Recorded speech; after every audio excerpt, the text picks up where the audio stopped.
Le seul élément qui fera que tu te diras à un moment que tu as réussi, c'est parce que tu as su passer d'échec en échec. C'est la résilience, c'est la force, c'est la combativité qui fait que tu arrives à atteindre tes objectifs. Le travail, c'est de ne jamais s'arrêter. Découvrez Harold Gardas, fondateur de l'agence Com, qui en seulement 4 ans a catapulté son entreprise avec 35 collaborateurs et plusieurs millions d'euros de chiffre d'affaires. De l'héritage d'un père champion olympique à la tendre aventure de la paternité, sa vie est une série d'actes de bravoure. Avec une pression de ne jamais échouer, transformée en moteur de réussite, Harold est un véritable inspirateur. Dans cet épisode, il partage sans filtre son parcours, depuis les premiers pas d'entrepreneur jusqu'à la consolidation de Com comme un leader dans son secteur, et nous dévoile avec transparence ses échecs, ses prises de décision, ses process, tout en nous partageant la pression du succès. Bienvenue dans ce nouvel épisode du Déclic. Aujourd'hui, j'ai plaisir à accueillir Harold Gardas. Salut Harold. Salut Alec. Comment tu vas ? Écoute, très bien. Et toi ? Eh bien écoute, en pleine forme, je suis très content de t'avoir ici. Je vais rapidement me présenter, comme j'ai l'habitude de le faire pour chacun de nos invités. Harold, 31 ans, fondateur de l'agence Com, lancée il y a maintenant 4 ans. Aujourd'hui, c'est 35 collaborateurs salariés en France, avec une évolution vraiment intéressante. On en parlera aujourd'hui également. 4 millions d'euros de chiffre d'affaires annuel. Tu es fondateur de Com Média, média 100% dédié à l'entrepreneuriat. Investisseur également dans plusieurs startups comme Alpaga, Goliath, Kimono, Enovap, Payfit aussi. Cofondateur également de Capsule, une nouvelle transversale de Com orientée plus personal branding. Fils d'un papa anciennement champion olympique d'escrime aussi, on va en parler, et jeune papa tout récemment. Ouais. Donc ça en fait justement des étoiles à ton blason. Et j'ai envie de revenir sur le démarrage, sur le départ. Tu as grandi dans une famille plutôt aisée, plutôt aimante également, qui peut offrir finalement une sorte de tremplin ou un cadre enclin à l'épanouissement et au fait de pouvoir avancer et se réaliser. Pour beaucoup, ça pourrait être un avantage. Dans ton cas, tu évoques ça plutôt comme étant une pression, ayant vécu une pression assez intense, justement, de par le fait de devoir prouver ou autre. Est-ce que tu peux nous en dire plus ? Ouais, en fait, ça a été à la fois une pression et en même temps une source de motivation exceptionnelle. Donc, tu as un cadre dans lequel je grandis qui est juste idyllique, hyper proche de mes parents, hyper proche de mes sœurs, plutôt aisé. Donc, en vrai, j'avais un petit peu tout pour une enfance parfaite. Et, là où ça a été une force, parce que tu as tous les assets pour pouvoir te lancer dans ce que tu fais quand tu es jeune. Tu as tous tes potes qui sont dans des familles qui sont parfois déchirées, qui sont parfois pas parfaites. Et la mienne l'était. Donc, je considérais ça comme une chance et je le considère encore. Et en même temps, rapidement, avec l'âge, je me suis rendu compte, tu vois, que c'était une source de stress pour moi parce que, en plus d'avoir un environnement qui était parfait, entre guillemets, tu as un père qui est anciennement champion olympique d'escrime, donc qui était ultra compétitif, tu vois. Il a toujours été dans la logique de on fait un truc et quand on le fait, on est le meilleur. Et je pense qu'il n'a jamais voulu m'éduquer en ce sens de manière consciente, tu vois, mais il a créé un environnement, un écosystème dans lequel on ne laissait pas de place à la défaite, tu vois, entre guillemets. Et c'est encore plus ressenti quand tu dis que tu as toutes les meilleures cartes en main pour pouvoir réussir. Donc je me suis toujours dit, si je ne réussis pas, c'est forcément que le problème vient de moi, tu vois, parce que j'aurais aucun sujet extérieur qui pourrait être le prétexte d'une non-réussite. Et donc ça a été un peu, tu vois, une dualité, un peu un espèce de composant qui était à la fois une force, à la fois une faiblesse. Et j'ai réussi à me battre, entre guillemets, avec ça, à faire mes armes, avec des hauts, avec des bas. Mais ça a été mon jeu de cartes pour commencer ma vie. J'avais envie de mettre ça en lumière parce que beaucoup d'entrepreneurs, notamment jeunes entrepreneurs ou autres, ou ceux qu'on voit sur Internet, tu sais, racontent et expliquent combien c'était compliqué pour eux, combien ils ont souffert lorsqu'ils étaient jeunes ou autres. J'en fais partie, parfois aussi en racontant mon histoire à l'usine, partie de rien, etc. Et on en vient finalement à avoir une sorte de spectre d'analyse où beaucoup pensent que si tu n'as pas vécu des choses difficiles plus jeune ou dans ton enfance, tu ne peux pas réussir.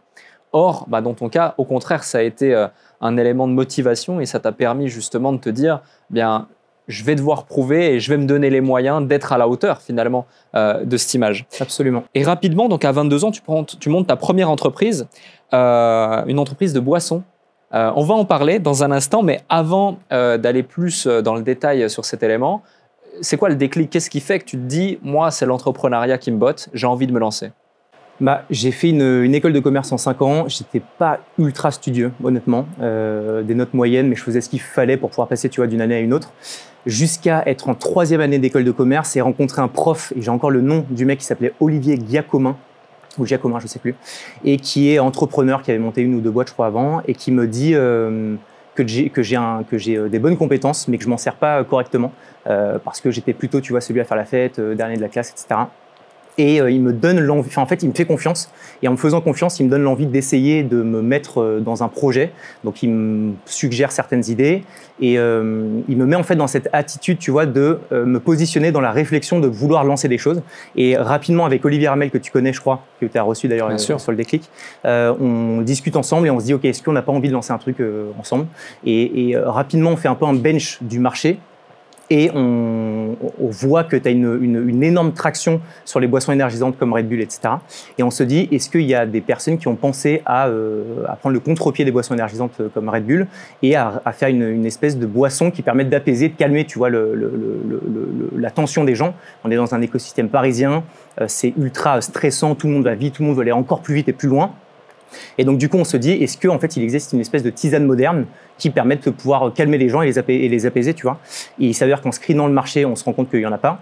Et donc rapidement, de cette petite idée d'étudiant, on se dit, vas-y, viens, on commence à creuser un petit peu et on voit si vraiment on peut pas lancer une boisson apaisante, une boisson qui permettra de pouvoir aider les gens à se sentir mieux. Et donc on échange pendant un moment et tu vois, il n'y a pas eu un déclic, un moment où on s'est dit, ok, on se lance, plus que le fait d'échanger des discussions entre potes pendant des soirées qui rendent au final le projet un peu concret, naturellement, tu vois, et dans le temps, à en parler à des potes en disant bah, vous en pensez quoi, etc. Bah, naturellement, on s'est dit vas-y, let's go se lancer, tu vois. Et donc du coup, tu vois, naturellement en fait avec Olive, plus que d'un déclic où on s'est dit ok, let's go, on va entreprendre, on s'est dit on tient une idée sympa, viens on en parle de temps en temps, viens on commence à échanger avec nos potes et on verra si jamais ça peut aboutir à un lancement de boîte. Et ça a été plus des échanges entre potes qui a fait qu'on a positionner notre mindset dans un mindset d'entrepreneur en soi qui va être de je me mets en position de vouloir lancer quelque chose. Et donc ça s'est fait assez naturellement. Et une fois qu'on a commencé à rendre le truc un peu tangible dans les idées, on s'est dit vas-y viens on se lance vraiment. Et je me rappelle qu'on avait fait un premier post sur Facebook à l'ancienne qui était le réseau social sur lequel on capitalisait un peu tous nos potes, notre réseau. Et on balance l'idée en disant bah les gars, on va se lancer, on va entreprendre et on décide de lancer une boisson relaxante entre meilleurs potes. Storytelling plutôt bien foutu, les deux meilleurs potes qui sont un peu dans la hype parisienne parce qu'on organisait des soirées, donc tout allait très vite et on prenait le contre-pied en disant on va essayer de justement aller un peu à l'inverse de cette mouvance. Et la publication, le post marche super bien. On voit qu'il y a un attrait dans notre environnement, dans notre écosystème. Donc on décide de passer le pas et de lancer une première campagne de financement participative qui se faisait beaucoup, et je crois que ça se fait encore beaucoup maintenant, mais peut-être un petit peu plus rare à l'ancienne. C'était sur la plateforme My Major Company. Et donc, on décide de lancer une campagne sans montant précis pour pouvoir commencer à démarrer notre aventure entrepreneuriale. Et écoute, la campagne s'est bien passée puisqu'on a réussi à lever quasiment 20 000 euros. C'est pas énormissime quand on entend des levées à plusieurs dizaines de millions d'euros, mais quand tu as 22, 23 ans et que tu dis, en fait, on arrive facilement, entre guillemets, à récupérer suffisamment de sous pour pouvoir lancer des prototypes d'un produit qu'on avait imaginé, on s'est dit putain c'est top, tu vois, c'est-à-dire qu'il y a vraiment une espèce de traction sur le marché. Et donc c'est à ce moment précis où on s'est dit ok, là on tient un truc, viens on va jusqu'au bout. Et donc on a décidé de lancer Ilo, qui est donc la première entreprise que je lance avec Olivier, avec mon meilleur pote. Ilo, la boisson relaxante. Et donc on a lancé ça pendant 1 an et demi et ça a été je vais sur la fin et puis tu me diras à quel point tu veux que je rentre dans les précisions du projet, mais on a revendu la structure. Donc ça a été une première réussite entrepreneuriale. J'aime bien commencer par là parce que ça fait un peu le mec qui a tout de suite réussi et qui va réussir toujours, loin de là. Mais ça a été intéressant dans la suite de mon parcours parce que comme j'ai démarré par un succès, ça m'a positionné dans un mindset qui était celui de la réussite. Ouais. Et donc pour moi, j'avais un petit peu la clé pour pouvoir réussir tout ce que j'allais entreprendre demain. Et il s'avère, on va en parler, que ça n'a pas du tout été le cas. Mais voilà en tout cas le déclic de cette première boîte qu'on a lancée avec Olive. Complètement. On y reviendra justement sur la suite notamment, ouais. Où il y a eu des hauts, il y a eu des bas et il y a eu beaucoup de leçons, beaucoup d'apprentissage qui fait la personne que tu es aujourd'hui face à moi. Mais avant ça, avoir un père justement champion olympique, tu l'évoquais, qui veut toujours être le numéro 1 et qui t'inculque le fait, lorsque tu le fais quelque chose, tu le fais bien et tu le fais pour gagner, tu le fais pour être numéro 1. C'est quoi les leçons que tu as tirées de ça qui ont fait la personne que tu es au niveau de ton caractère aujourd'hui ? Avant même le côté trop stressant de vouloir toujours faire mieux, toujours vouloir faire plus et réussir forcément, c'est quand même un environnement qui a été hyper sain. Et je tiens à le préciser parce que c'est important. Ma famille, elle a toujours été présente pour moi, dans les hauts, dans les bas. Elle a toujours voulu me donner le meilleur des environnements pour pouvoir m'épanouir. Et tu vois, quand tu as un gosse qui n'a pas forcément envie de suivre les cours ou d'être le meilleur ou de faire HEC, il faut quand même avec le recul, et je me rends compte maintenant que je suis papa, même si ma fille a que 15 jours, que c'est pas évident, tu vois, avec la projection de me dire, ok, ton gosse va contre-courant de ce qui est un peu des standards attendus des parents, qui est le truc safe de je fais des études, je prends un CDI, et c'est ça qu'il faut faire pour que ce soit le plus safe possible.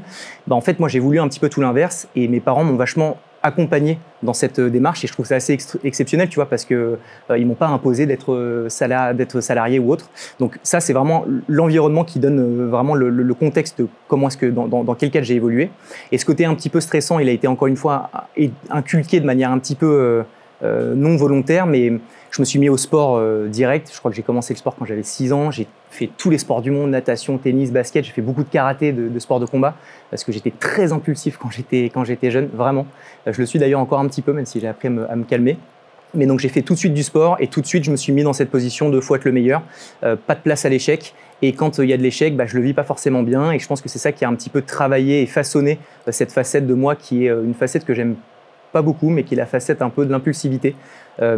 Et à côté de ça, c'est le côté où je déteste les gens qui se plaignent, parce que j'estime que n'importe qui peut réussir de manière générale. Quand tu vois les parcours des entrepreneurs que tu reçois ici, ou pas que des entrepreneurs d'ailleurs, mais des gens de manière générale, tout le monde part avec son jeu de cartes, qui te donne plus ou moins de facilité pour réussir, mais tout le monde a les moyens aujourd'hui de pouvoir réussir, et donc j'ai du mal à comprendre les gens qui se plaignent et qui me disent qu'ils n'y arrivent pas. Et ça, je pense que c'est vraiment purement le résidu de mon éducation lié au sport et lié à mon père. Et voilà, après ça là, je le prends sur le flanc et le volet un petit peu négatif. Je pense qu'il y a d'énormes bons côtés à ça. C'est la combativité, c'est le fait de vouloir toujours faire mieux, toujours faire plus. Je pense que comme tout, il ne faut pas être manichéen dans la vie, il ne faut pas se dire c'est tout blanc ou tout noir. Il faut réussir à nuancer les choses, il faut réussir à prendre ce qu'il y a de bon et enlever ce qu'il y a de moins bon.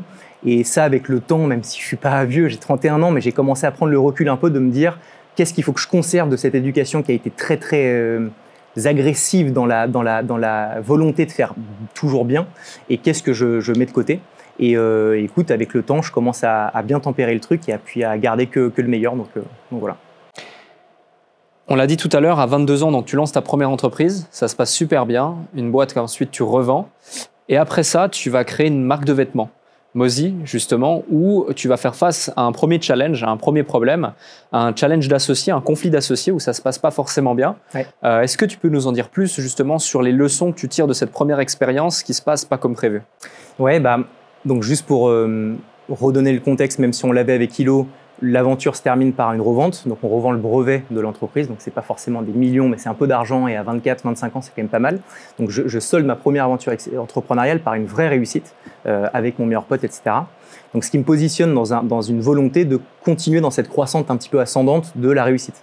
Il s'avère que je m'associe avec une personne que je connais pas nécessairement, c'est un ami d'amis de très loin. J'ai un petit peu cette fragilité à me dire que j'ai tout compris en fait, et que je vais réitérer exactement de la même manière mon nouveau projet entrepreneurial de la manière dont je l'ai fait précédemment, avec une réussite à la clé.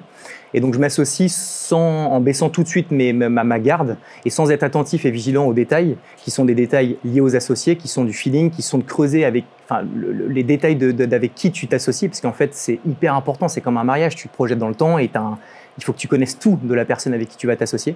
Il s'avère que je ne prends pas suffisamment le temps. J'ai cette insouciance de jeunesse qui fait que je m'embarque dans le projet. Je mets pas mal de temps, pas mal d'argent. C'est une marque de fringues, et j'ai l'impression que 100% des entrepreneurs passent par le lancement d'une marque de fringues à un moment donné de leur carrière, entre guillemets. Et donc, on se lance, on fait des prototypes, on fait un peu de stock parce qu'on imagine que ça va bien se vendre. Et il s'avère qu'au moment du lancement, donc on avait quand même payé pas mal d'influenceurs, on avait pas mal de stocks, donc on a quand même investi pas mal de temps et d'argent. Au moment où, et je me rappelle encore de la personne qui m'avait remonté l'info, c'était Antoine Fonbonne, je ne sais pas si tu vois qui c'est, c'est un youtubeur ou instagrammeur fitness, partage la photo de lui avec le t-shirt Mozi. Et les premiers commentaires, il y en a des dizaines, c'est une copycat d'une marque, j'ai plus le nom, c'est Dion Vort, un truc comme ça, une marque néerlandaise, je crois. Un truc comme ça. Et en fait, il s'avérait que c'était un copycat d'une marque qui était déjà existante, et je découvre ça au moment du lancement. Alors, on pourrait se dire, oui, mais attends, frérot, t'avais qu'à creuser un peu plus, etc. Je ne l'ai pas fait. Donc, j'ai compris ça au moment du lancement. Je me suis tourné vers mon associé en lui demandant ce qu'était ce bordel, parce que c'était lui qui avait proposé de partir sur une DA de ce style. C'était vraiment son objectif. Moi, je devais gérer la communication et tout ce qui allait avec. Il m'a dit, t'inquiète pas, c'est une tête de mort mexicaine, c'est un truc qui est national, donc c'est un truc qu'on peut pas déposer, donc on est totalement dans nos droits. Il s'avère que légalement on l'était, mais simplement éthiquement, j'avais pas envie de faire le copycat d'une marque qui marchait déjà bien. Donc ça part très mal. Un autre influenceur poste un contenu exactement les mêmes retours, donc on se dit ok, soit on continue et puis on essaie de voir si jamais on arrive à passer ce raz-de-marée de haters et de commentaires qui se tenaient, et puis on essaie de faire avec, et où je rétropédale, je m'arrête et je me dis je stoppe avant que ça parte vraiment en coucougnette, et c'est l'option que j'ai prise. Donc j'ai été vachement désillusionné, tu vois, de cette relation avec mon ancien associé, avec le fait de me sentir totalement trahi parce que j'avais quand même demandé. Enfin là, je raccourcis un peu l'aventure, ça a duré quasiment 7 mois, donc j'ai eu le temps quand même de discuter avec lui. Mais j'ai été vachement blessé par ça, par le fait qu'il n'ait pas été transparent avec moi. D'autant plus que, encore une fois, je m'étais arrêté sur un succès assez haut, donc j'ai eu tout de suite un espèce de gap qui a été très douloureux parce que, tu vois, autant dans le sens où quand tu as un gros échec, la réussite d'après, elle a une saveur qui est vraiment particulière et qui a beaucoup de goût. Autant dans le scénario inversé qui est, tu as une très belle réussite et ensuite tu pars sur un très gros échec, bah, tu le ressens de manière beaucoup plus décuplée. Parce que tu as beaucoup de mes potes qui m'ont dit ça va, c'est pas très grave, c'est que 6 mois, mais moi je l'ai vécu très mal. D'autant plus que je suis quelqu'un de très très émotif. Malgré ma carapace où je parle pas beaucoup, etc., je suis très très sensible, vraiment. Et donc j'ai vécu le truc fois 1000. Et j'ai mis du temps à le digérer. Je crois que j'ai mis 3-4 mois avant vraiment de un peu ressortir la tête de l'eau, à me dire ok, je vais refaire confiance à des personnes, etc. Et ça m'a totalement dégoûté de l'entrepreneuriat. Totalement dégoûté de l'entrepreneuriat. Je me suis dit plus jamais de ma life je vais entreprendre. Ce qui est assez triste en soi, parce que c'est pas parce que tu as un échec que tu peux pas continuer, tu vois. Mais voilà, donc après cette expérience, je suis parti 2 ans dans le salariat, dont on va peut-être parler après. Mais voilà un peu ce premier échec qui a été très douloureux pour moi. Avant de venir à la phase d'après, qu'est-ce qui fait selon toi que du coup tu réagis de cette façon où tu te dis plus jamais je vais entreprendre et tu réagis finalement avec du recul aujourd'hui, on peut utiliser ce terme je pense de manière un peu excessive et notamment émotionnelle, tu l'évoquais. C'est quoi le truc qui t'a le plus déçu dans cette situation et qui t'a fait prendre cette décision ou tout du moins avoir l'impression que ça sera fini entre toi et l'entrepreneuriat? C'est clairement ma relation avec mon associé, parce que je pense que j'aurais eu le recul d'encaisser un échec si ça avait été lié à une activité en tant que telle. On n'avait pas suffisamment senti le marché, le produit n'était pas forcément suffisamment élaboré. Ça fait partie du jeu et ça, je pense que j'aurais eu le recul de le comprendre. Là, le truc, c'est que je me suis senti blessé parce que je me suis senti trahi. Et en fait, c'est ça qui a vraiment été dur pour moi, parce que depuis toujours, et je fais pas le faux chevalier blanc, mais je suis un mec qui suis entier, j'ai mes meilleurs potes depuis toujours, je suis ultra famille, j'ai vraiment des valeurs qui me sont importantes pour moi. Et donc en fait, je l'ai pas vu venir et je me suis mangé en plein dans la tronche. Et ça a été vachement douloureux. Et c'est vraiment ça qui fait que j'ai réagi de manière excessive et j'étais encore dans cette phase très manichéenne des choses où c'est tout ou rien. Et donc là, pareil, il n'y avait pas de place à la nuance, tu vois, ça n'a pas été top avec mon associé, mais c'est une bonne expérience. Je l'ai pris ça comme un raz-de-marée et j'ai fermé boutique. J'ai mis ça sous un coin de la table. Je me suis enfermé chez moi pendant 2-3 mois et j'ai essayé de passer à autre chose. Et ça, c'est un mécanisme, je pense, qui est humain pour certains traits de caractère comme le mien, qui est d'enfermer ça dans une espèce de boîte de Pandore que tu mets sur le côté. Mais il s'avère que ça, tu cultives des plaies ouvertes en fait qui reviennent dans le temps.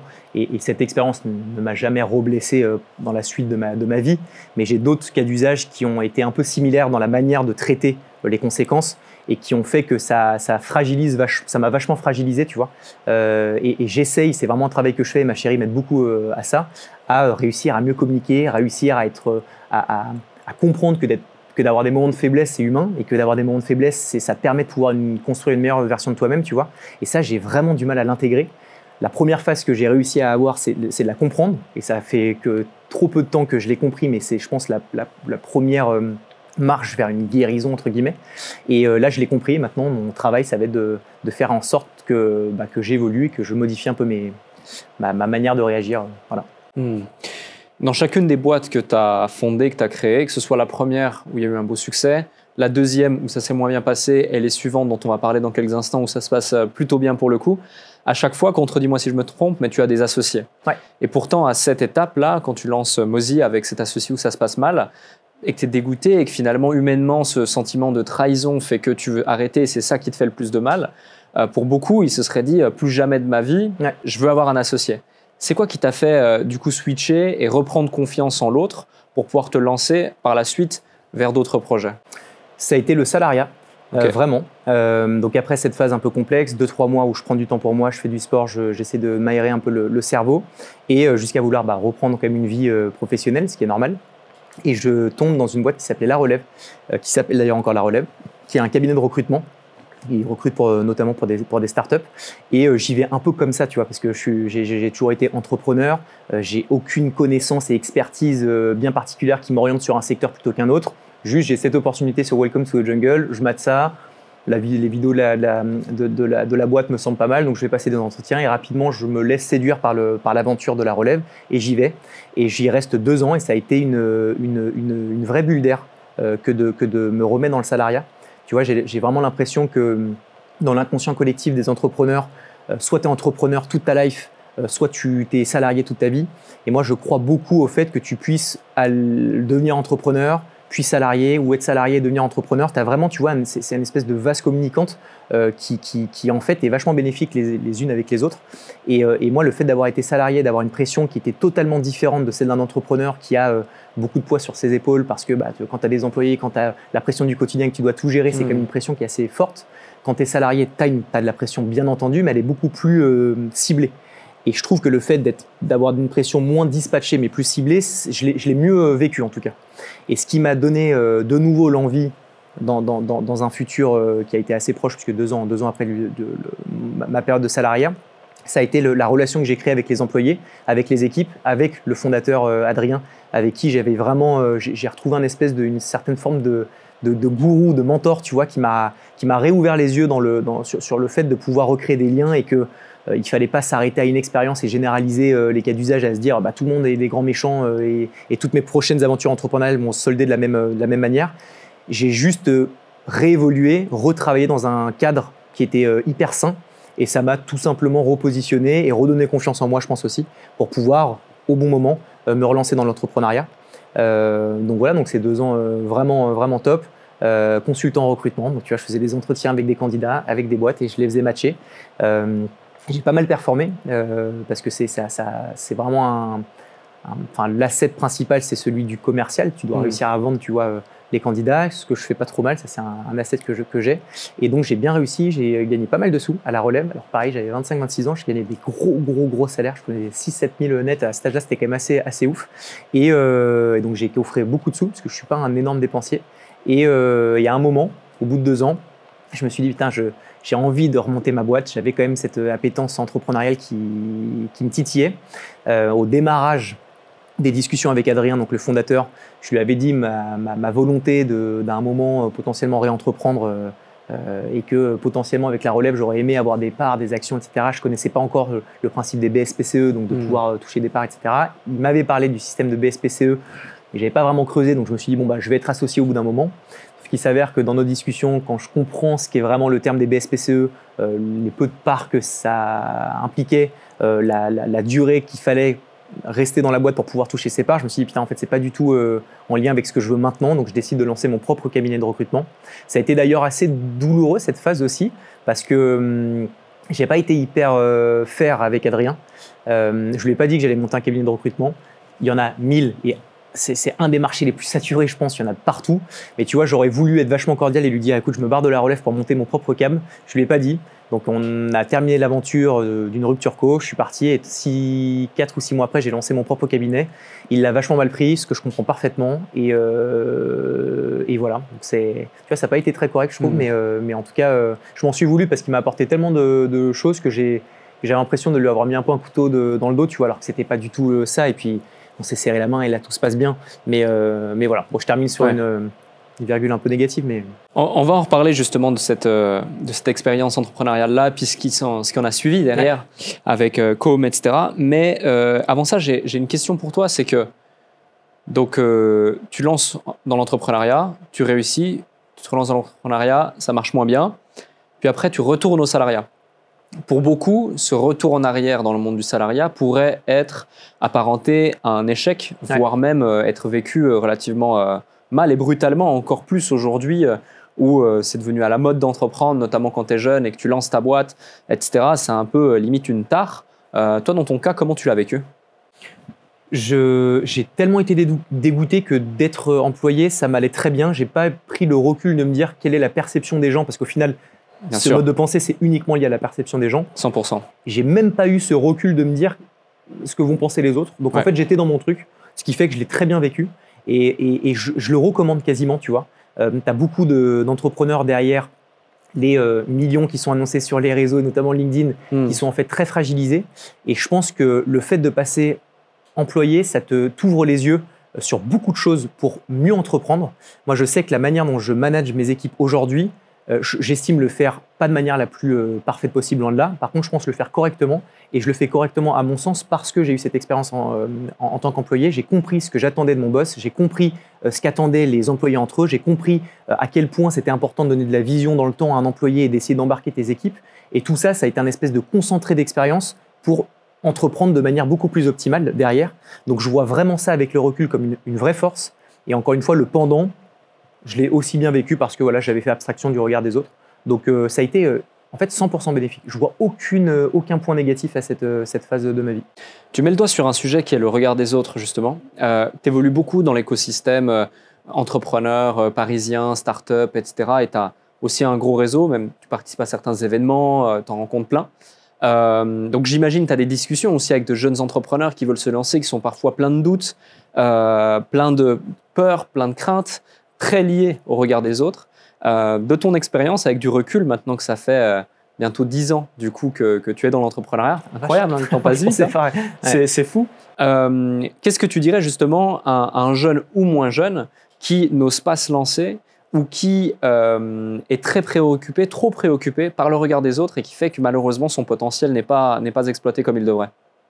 C'est une bonne question.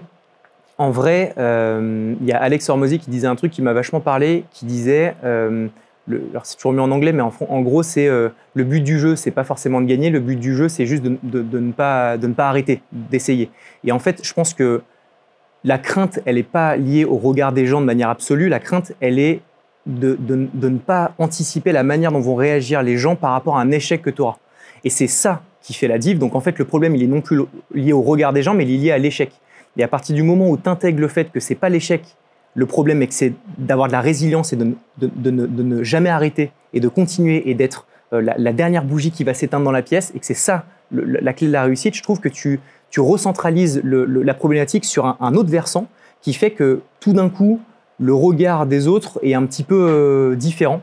Et je dirais un autre truc, c'est que 100% des gens qui ont entrepris, en tout cas de mon réseau, se sont fait chambrer au début, se sont fait charrier après, mais rapidement, après quelques semaines, quelques mois, quand ils ont commencé un petit peu à performer, bah, ces mêmes potes qui les chambraient, c'est les potes qui te disent « Mais attends, juste, tu as 5 minutes pour m'expliquer comment est-ce que je peux lancer ma boîte, etc. » En fait, tu as systématiquement un espèce de système qui est similaire à chaque entrepreneur j'ai des gens qui me chambrent, puis j'ai des gens qui vont demander de l'aide puisque je commence à réussir et c'est là-dessus qu'il faut se focus. Donc c'est assez facile à dire et compliqué quand tu as 21 ans, que tu es en école de commerce et que tout le monde se fout sur la tronche et peut te chambrer rapidement et tu as les réseaux maintenant qui font que tout d'un coup tu peux te sentir jugé de manière un peu plus violente que à notre époque entre guillemets, tu vois.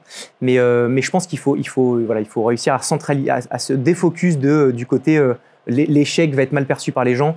Je pense qu'on l'a suffisamment dit et l'entrepreneuriat est tellement en vogue en ce moment et c'est un terme qui est beaucoup dit et c'est bien ce que ça le normalise, c'est que l'échec fait partie de la réussite et que c'est parce que tu vas échouer 10 fois que le moment où tu vas réussir, ça va avoir une saveur qui va être une saveur particulière, qui va vraiment avoir du goût, où tu vas dire putain, je l'ai mérité et je la savoure à fond. Bah, je pense que ça normalise l'échec et donc du coup, ça va normaliser le fait de pouvoir avoir moins de difficultés à prendre la parole sur les réseaux, à se lancer et à un petit peu faire abstraction du regard des gens. Complètement. Je reviens après du coup sur le moment où tu crées ta boîte de recrutement, qui finalement va pas rester très longtemps une boîte de recrutement. Force de demande, de différentes questions de certains clients, etc. Et la demande croissante de vidéos, bah, vous devenez rapidement une boîte de production vidéo, justement. Et c'est là que Com voit le jour, naturellement. À la suite de quoi, il y a un beau succès, il y a une belle croissance, même vous rentrez en hyper croissance les 3 premières années. Comment t'expliques ça? Comment ça se passe? Ce repositionnement, ces clients aussi que vous arrivez à trouver les uns après les autres, parce qu'on parle de clients quand même avec des beaux noms, des belles marques, de beaux projets derrière. C'est pas forcément des clients qu'on va trouver comme ça juste en envoyant un message sur LinkedIn ou sur Instagram, etc. Comment ça se passe ces différentes étapes? Alors, si je reviens sur la partie cabinet de recrutement, donc je stoppe la relève, je décide de lancer mon cabinet de recrutement, je fais jouer mon réseau pour essayer de lancer l'activité et qu'elle ait le plus de chances de réussite. Mon réseau, c'est aussi Olivier Ramel, donc, qui a été mon associé historique, qui a lui lancé Kimono, qui est une boîte de The Family. Je ne sais pas s'il faut que je redéfinisse ce qui était The Family, mais c'était le gros incubateur où Oussama Ammar, notamment Ali Zaghiri, était et qui aidait les entrepreneurs à se lancer. Contre quoi ils avaient des parts dans la structure. Et donc, Olivier a lancé Kimono avec The Family. Je lui explique le fait d'avoir la volonté de lancer un cabinet de recrutement et que j'aimerais me rapprocher de cet environnement qui me donnait grave envie. Tu vois, je le voyais s'épanouir. The Family, le lieu était juste exceptionnel. Et je lui dis, est-ce que tu penses que tu peux m'introduire à Oussama pour que je puisse lui présenter mon projet? Je lui présente mon projet qui est donc Tatami, un cabinet de recrutement dédié aux commerciaux. On réinvente rien. Dans le fond, on réinvente beaucoup dans la forme, c'est qu'il y a tout un storytelling, un univers créatif qui fait que ça fait la différence par rapport à d'autres cabinets de recrutement. Oussama est séduit par le projet, comme plein d'autres. Il me dit « let's go, je prends 25% de ta boîte et let's go, viens The Family, on est parti ». Et donc, assez naturellement, je me lance dans cet univers du recrutement qui me parle parce que 2 ans en tant qu'employé dans cet univers. Ça marche pas mal, vraiment. On est rapidement 5. Dans la structure 4, 5 avec Juliette. Ça fait beaucoup d'argent, le recrutement, quand ça fonctionne. C'est des marges à 40-45%, donc c'est quand même pas dégueu. Je fais mon petit bonhomme de chemin. The Family, sa force, c'est que ça m'ouvre un potentiel client assez incroyable et donc rapidement, la machine prend. Mais rapidement, au bout d'1 an, je me fais vraiment chier, honnêtement. J'ai déjà fait 2 ans de recrutement. C'est pas un projet qui me passionne fondamentalement, même si je gagne bien ma vie, même si ça fonctionne bien. Mais je sens un peu une limite créative, en tout cas, qui me rend pas heureux au quotidien. Donc, en parallèle de Tatami, je me dis pourquoi pas lancer une muse. Donc, je découvre ce terme à The Family. Une muse, c'est un projet sur lequel tu vas louer 2-3 heures dans ta semaine et puis c'est censé un peu fonctionner tout seul. Et donc, je me pose et je réfléchis à quoi lancer. C'est juste ma volonté de vouloir faire une muse. Et j'ai dans ce même momentum une dizaine d'entrepreneurs sur 3 semaines qui parlent chez The Family en disant « Putain, j'aimerais pouvoir faire des contenus vidéo pour me mettre en avant et faire la différence par rapport à des concurrents. Mais soit je ne trouve pas les bons freelances, soit les agences, ça me coûte une blinde. » Donc, il y a une problématique, mais pas de solution derrière. Et donc, je me dis assez simplement, est-ce qu'il n'y a pas moyen de pouvoir produire des contenus très accessibles pour les porteurs de projets, pour les mettre en avant et créer une espèce de rayonnance qui permettrait de leur permettre de faire de la différence sur leur marché. Et donc, l'idée de Com est hyper simple, hein. C'est démocratiser l'accès à la vidéo, c'est faire des projets vidéo qui ne sont pas parfaits parce que très peu coûteuses. Donc, j'avais une offre à 1 000 € que j'avais imaginée, qui était une offre marketing, qui n'était même pas réfléchie par rapport à un business plan, à des marges, c'était juste 1000 balles, c'est cool, vraiment. Et je me dis, pourquoi pas essayer de me lancer dans cette muse. Le seul problème, c'est que je ne connais absolument rien du tout à la vidéo, mais genre vraiment rien. J'ai juste, moi je suis passionné de cinéma depuis toujours, j'ai toujours rêvé d'être comédien, enfin bref. C'est un univers qui me parle. Et donc je fais de nouveau jouer mon réseau, et je pense que le réseau est d'ailleurs un vrai levier pour moi dans mon développement. Et j'essaie de trouver un associé avec qui je vais lancer Com. Et cet associé, c'est Florent Vinouz, qui est le 10e associé, enfin 10e personne que je rencontre. Et c'est la 10e personne avec qui je me dis, c'est avec lui que j'ai envie de m'associer. Parce que les premières personnes que j'ai rencontrées, c'était soit un bon fit humain, mais techniquement ça collait pas, soit l'inverse. Jusqu'à avoir un Flo, 40 piges, qui arrive dans un environnement The Family qui n'a rien à voir avec son background, son parcours. Lui, c'est un mec qui vient de l'audiovisuel, technicien, dans le dur, qui n'a jamais monté de boîte. Mais il s'avère que la complémentarité de nos 2 profils matchait bien. Et quand je lui parle du projet de Com, on serre la main, on se dit pourquoi pas se lancer et puis tester. Et donc, Com se lance comme ça. Tu mets en évidence un point extrêmement intéressant ici, c'est que tu rencontres 10 personnes avant de t'associer du coup avec cette personne qui est Flo. Beaucoup de gens veulent trouver un associé et beaucoup de gens s'associent un petit peu avec la première personne qu'ils rencontrent. C'est un peu comme si on allait se balader dans la rue et tu te maries avec la première femme que tu rencontres. Ça fait aucun sens dit comme ça. Et pourtant, dans l'entrepreneuriat, on a moins cette faculté, cette facilité à prendre de la hauteur et faire le bon choix par rapport à son associé. Dans ton cas, dans chacune de tes boîtes, tu t'es associé avec un ou plusieurs personnes. Parfois, ça s'est très bien passé. D'autres fois, c'est un peu moins bien passé. C'est quoi les conseils que tu donnerais à quelqu'un qui nous écoute ici, qui nous voit, pour trouver le bon associé ou pour pouvoir se lancer avec un associé? C'est hyper dur de répondre à cette question parce que c'est un peu comme si, de la même manière, tu disais comment je peux faire pour trouver la femme idéale. En fait, soit tu dis, tu te mets des espèces de critères qui doivent être remplis, mais ça déshumanise un petit peu le feeling que tu peux avoir avec une personne, parce que parfois tu vas avoir une nana pour qui tu as un vrai feeling, mais qui ne répond pas à tous tes critères, parce que je sais pas, elle n'est pas entrepreneuse mais artiste, et ça ne te parle pas du tout. Donc ça sort des critères un peu écrits, mais pour autant tu as un bon feeling. Et je pense que le feeling ne doit pas tout faire, mais je pense qu'il doit être vraiment considéré à sa valeur, parce que le feeling, au final, c'est le résultat de toutes tes expériences passées. En fait, tu sais, le feeling, on a souvent l'impression que c'est une notion vachement... c'est un truc un peu imaginaire, un truc un peu concret. Alors que moi, je le vois comme quelque chose de vachement tangible. En fait, ton feeling, tu l'as aiguisé de par toutes tes expériences passées. Et donc, les expériences bonnes, comme avec Olive, d'association, où j'ai vu ce que j'aimais chez mon associé, j'ai vu ce qui me plaisait un peu moins avec mon autre aventure entrepreneuriale, ça a amené au fait de m'aiguiser un feeling qui fera que Flo, je l'ai senti. Ça a été un critère que j'ai considéré, que j'ai intégré, où je me suis dit, OK, cette partie-là, il coche 100% du feeling que j'attends de mon associé. Après, le reste, il fallait quand même que ça coche certaines cases. C'est l'ambition un peu long-termiste, c'est les compétences techniques. Et il s'avère que quand j'ai fait le technique précis et le feeling, les deux collaient bien. Donc, je me suis dit, OK, let's go, et je passe le pas et je tente. Et je pense que tu n'as aucunement... ça n'existe pas l'associé parfait qui répond à tous tes critères. Je pense que tu as une phase qui est une phase un petit peu critique, qui est phase de la vie qui fait qu'en fait, parfois tu te plantes, parfois tu te plantes pas, et ça c'est la vie, tu vois, c'est la loterie. Mais je pense que tu peux quand même, en écoutant ton feeling et en te dressant un peu un listing des attentes que tu as de ton associé, tu peux quand même réduire les chances de te planter et maximiser surtout les chances d'avoir un associé avec qui tu te projettes dans le temps. Et je pense que dernier conseil pour bien s'associer, bien s'associer en amont, c'est identifier les bonnes personnes et s'associer. Mais en vrai, ce qui est le plus important, c'est juste l'après, c'est quelles sont les conditions dans lesquelles tu as envie de t'associer et quels sont les fondements que tu vas créer avec ton associé. Parce que de la même manière qu'avec ta femme ou avec ton chéri, c'est un peu les premières semaines et les premiers mois qui vont définir la norme de ton couple. Et c'est pareil avec ton associé, il faut tout de suite, dès le début, même si c'est pour toi un truc qui arrive dans un second temps parce que tu as ton business à lancer et que tu verras la suite, mais il faut se poser, faire un pacte d'associés, se parler sur l'année en cours, les 10 ans à venir, les ambitions, les enjeux. Et bien sûr que tout ça, ça va évoluer avec le temps, avec les envies, avec le fait de prendre de l'âge et autres. Tu as des envies qui varient, mais au moins, tu t'es posé, tu as défini un espèce de cahier des charges, tu t'es serré un peu la main, tu vois, pour pouvoir avoir une direction un peu commune. Et je trouve que ça réduit les chances, encore une fois, de pouvoir exploser en vol avec un associé. Et écoute, avec Flo, 4 ans après, c'est un bonheur absolu. Donc j'ai le sentiment que c'était la bonne recette. Ouais. Il y a eu un pivot à la 4e année, on va en parler tout à l'heure.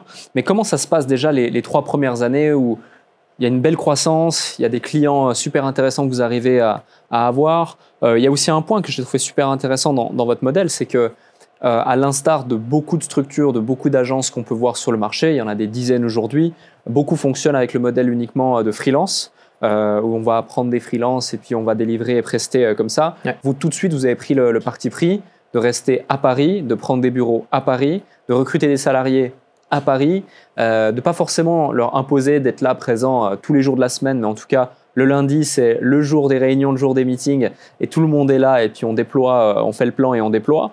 Comment s'est passé du coup ces 3 premières années d'hypercroissance, et comment tu avais structuré dès le départ la chose? 3 premières années de com, ça a été idyllique, vraiment, culturellement, en termes de fit d'équipe, en termes de sexiness de marque, ça a été idyllique. On a eu une hyper-croissance de ouf. On a fait 0,3 millions, ce qui est quand même assez cool dans le service, même si c'est pas des dizaines de millions d'euros, mais en autofinancement, bootstrap, sans que personne nous fasse chier, idyllique. On a été assez bon, je pense, c'est sur le fait dès le lancement de com, créer une marque média. Donc, c'est créer du contenu autour de la marque. C'est ce qu'on appelle faire du building public. C'est on crée des contenus et de la valeur pour nos clients et on le documente. Et en fait, ça a été un axe, ça a été un asset différenciant majeur, parce qu'on est quand même dans un océan rouge, l'audiovisuel et les agences de communication, tu en as 10 millions et encore plus à Paris. Donc, on s'est dit comment est-ce qu'on allait réussir à nous différencier dans cet énorme océan rouge. Et rapidement, on s'est dit qu'en créant du contenu autour de nous, on allait avoir un asset qui va aller nous permettre de faire la différence. C'est le côté émotionnel, le côté affectif qu'on allait transpirer de par notre communication et qui serait, on l'espérait, bien reçu par nos prospects idéaux. Il s'avère que ça a bien fonctionné, que j'ai incarné assez rapidement la structure et ça a été un vrai choix d'associer que de me mettre en avant, que de parler face cam. C'était un choix stratégique et une volonté de ma part parce que j'ai toujours aimé ça. Et ça a été un vrai point game changer qu'on continue à alimenter aujourd'hui. On le fait un peu différemment, mais on continue à le faire. Tout ça pour te dire que donc on croit bien, on a des très gros clients qui nous contactent, des TF1, des Uber, etc., qui eux nous contactent, nous, pour faire du contenu pour eux. Donc c'est ce qu'on appelle de l'inbound marketing. On a bénéficié uniquement d'inbound marketing tout au long de la croissance de Com, 0 commerciaux. Donc ça en dit long sur l'envie des gens de bosser avec toi parce que tu crées du contenu autour de toi. Là où on a eu une phase beaucoup plus complexe et intéressante, ça a été la phase d'après 3 ans, donc ça a été l'année dernière, de 3 à 4 ans, où de manière assez fatale, chaque entrepreneur passe par la barre des 3 ans, qui est une phase un peu particulière, parce que tu n'es plus une jeune start-up un peu faux-folle du début, tu n'es pas tout à fait une énorme structure dans laquelle tu as tous tes fondamentaux qui sont vraiment bien solides, tu es un peu dans l'entre-deux. Et cette phase, elle est hyper chaude à gérer. Quand tu cumules à ça le fait qu'on se repositionne, donc on décide de passer, pour faire très simple, d'une boîte de prod où on est vraiment des techniciens, on a un brief et nous on arrive, on fait et on fait bien, on passe à un modèle d'agence où en fait on rajoute à notre pilier de production le pilier de réflexion, c'est on réfléchit à pourquoi est-ce qu'on fait des contenus, ensuite on les produit, donc ça c'est notre cœur de métier historique, et par la suite on les diffuse aussi pour être sûr que les bonnes personnes voient les assets. Donc ça paraît rien, mais ces 2 piliers de plus changent drastiquement le modèle de Com. Et donc, un changement de modèle, ça veut dire que ça nécessite de changer aussi des modes opératoires en interne, ça veut dire changer aussi les équipes, c'est-à-dire recruter des gens qui sont plus de la prod, mais de l'agence. Donc ça, c'est un vrai mouvement. Donc tu as les barres des 3 ans, tu as ce repositionnement, et en plus de ça, tu as le fait qu'on a failli revendre Com à 3 ans. On a une phase de due diligence, donc c'est quand ton racheteur regarde l'intégralité de tes comptes, te découpe au laser pour s'assurer de qui tu es réellement, parce que c'est bien de faire le cake sur LinkedIn, mais il faut voir ensuite ce qui est la réalité de ton business model. Et ça, pour des fondateurs, c'est un défocus ultime. Tu es quasiment exclusivement dédié à ta revente potentielle, ce qui fait que tu as moins de temps avec tes équipes et tu as moins de temps pour travailler ce repositionnement. Tu mets ces 3 composantes ensemble, tu secoues bien, ça te fait une énorme merde, très compliquée à gérer. Donc ça a été ultra douloureux des départs qu'on a souhaités et qui ont été souhaités par les équipes alors qu'on avait 0 turnover depuis le début, une culture vraiment incroyable.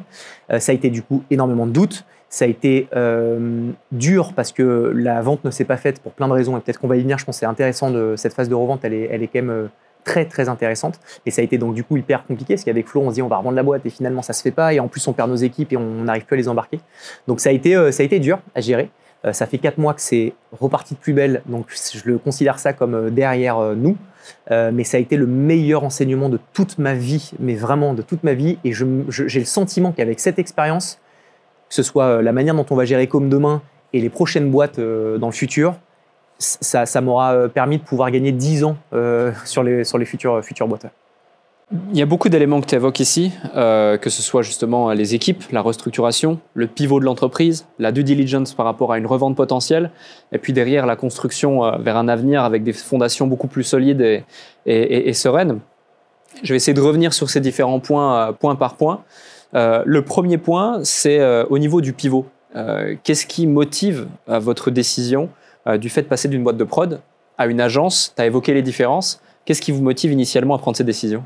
En fait, on s'est posé la question avec Flo de nous dire est-ce qu'on continue à être une boîte de prod comme ce qu'on est historiquement où la prod, ça nécessite beaucoup de sueur. C'est vraiment un métier qui est très ingrat en soi, même si c'est un métier de passion, mais c'est des tournages très tôt, ça finit très tard. Il faut aller répéter. Tous les projets sont différents les uns des autres. Tu as très peu de moyens de pouvoir scaler ta structure parce qu'en fait, chaque projet a sa personnalité, tu vois. Donc, c'est très compliqué de se projeter dans le temps. Et ça marche bien dans un modèle de petite structure, donc à 15-20 personnes. Enfin, petite, on s'entend, mais c'est assez petit. Et on s'est dit avec Flo, de quoi on a envie dans 5 ou 10 ans? Est-ce qu'on a envie de continuer à avoir une boîte plutôt à taille humaine où on gagne bien nos vies, on kiffe notre truc par passion et puis on continue comme ça? Et où est-ce qu'on a envie de créer quelque chose d'encore plus gros et derrière le mot plus gros, on ne savait pas trop quoi y mettre, mais on avait envie de créer quelque chose de gros. C'était vraiment ça notre discussion. Et il s'avère qu'on est parti sur ce scénario, et pour atteindre cet objectif de faire quelque chose de gros, il fallait changer notre modèle, parce qu'avec une boîte de prod, tu ne peux pas devenir quelqu'un de gros. Il y a trop d'acteurs sur le marché, c'est trop complexe. On voulait rester en autofinancement au démarrage, même si là on a levé des fonds, j'en reparlerai peut-être après, mais les composantes faisaient qu'on ne pouvait pas atteindre ce fameux gros truc. Donc on s'est dit, OK, il faut qu'on se revisite, il faut qu'on re-challenge notre modèle actuel, il faut qu'on réussisse à avoir des complémentarités de services qui permettent de pouvoir verticaliser un petit peu nos offres pour nos clients et que ça permette de pouvoir créer cette grosse structure. Et donc ça a été, tu vois, de cette envie de construire quelque chose d'encore plus gros. Moi, j'ai vraiment la volonté de regarder derrière moi un moment et de me dire, putain, c'était fat ce que j'ai fait. Et ça, c'est une volonté que j'ai, que Flo a aussi. Donc ça nous a poussé à nous repositionner. Donc ça, c'est le côté positionnement, ouais. La volonté de créer quelque chose de gros et du coup d'aligner sa vision à long terme aux actions d'aujourd'hui pour pouvoir avancer plus sereinement. À la suite de quoi, du coup, il y a pas mal de chamboulements, comme tu l'as évoqué. Vous étiez à un moment donné 45, aujourd'hui vous êtes 35. Ouais. On en parlait tout à l'heure en off. Il y a dû avoir une restructuration, certaines personnes qui sont parties, des nouveaux talents qui sont rentrés et que vous avez dû trouver. Comment tu as vécu justement cette restructuration, sachant qu'en plus, tu le disais tout à l'heure, tu es quelqu'un d'assez émotionnel, de très humain. J'imagine que ça a été des fois challengeant ou compliqué de devoir remercier des personnes, notamment des personnes qui peut-être étaient là depuis le premier jour. Est-ce que tu peux nous en parler? Parce que finalement, on parle souvent des choses très positives et où on voit juste des gros chiffres d'affaires et une belle croissance. Mais la réalité de l'entrepreneur, c'est aussi faire face à des challenges. J'imagine que ça en était un. Donc, il y a sûrement des leçons à partager. Ouais, absolument. Et j'adore ce genre de format pour justement aller un peu en profondeur. Parce que si tu veux t'inspirer et te dire, on parle de millions, LinkedIn, c'est parfait. Mais après, il faut rentrer aussi dans ce qu'il y a derrière tous ces chiffres. Et effectivement, donc, ça a été compliqué parce qu'on a fait partir des gens. Des gens sont partis parce que quand tu parles d'un repositionnement, tu parles d'un changement. Un changement, c'est-à-dire qu'on passe d'une situation A à une situation B et que certaines personnes sont embarquées par un changement et d'autres ne le sont pas. Quand avant, les 3 premières années, d'être bon suffisait, on est dans le folklore, on compte pas nos heures, on fait notre truc un peu comme ça à la one again, ça fonctionne. Ça marche plus du tout avec le modèle d'agence, avec le fait de devenir gros. Donc on a demandé aux équipes de totalement se réinventer, de totalement changer leur mode de fonctionnement. Et ça passe par à la fois l'opérationnel et aussi l'état d'esprit, tu vois. Sachant qu'on a quand même construit une boîte de prod, donc c'est quelque chose qui est très créatif. Les gens venaient chez Com pour se dire on va faire quelque chose de beau, quand là on leur demande de faire des choses qui fonctionnent. Et ça, c'est une nuance qui change tout. Et donc certains ont été embarqués par ce projet et sont restés.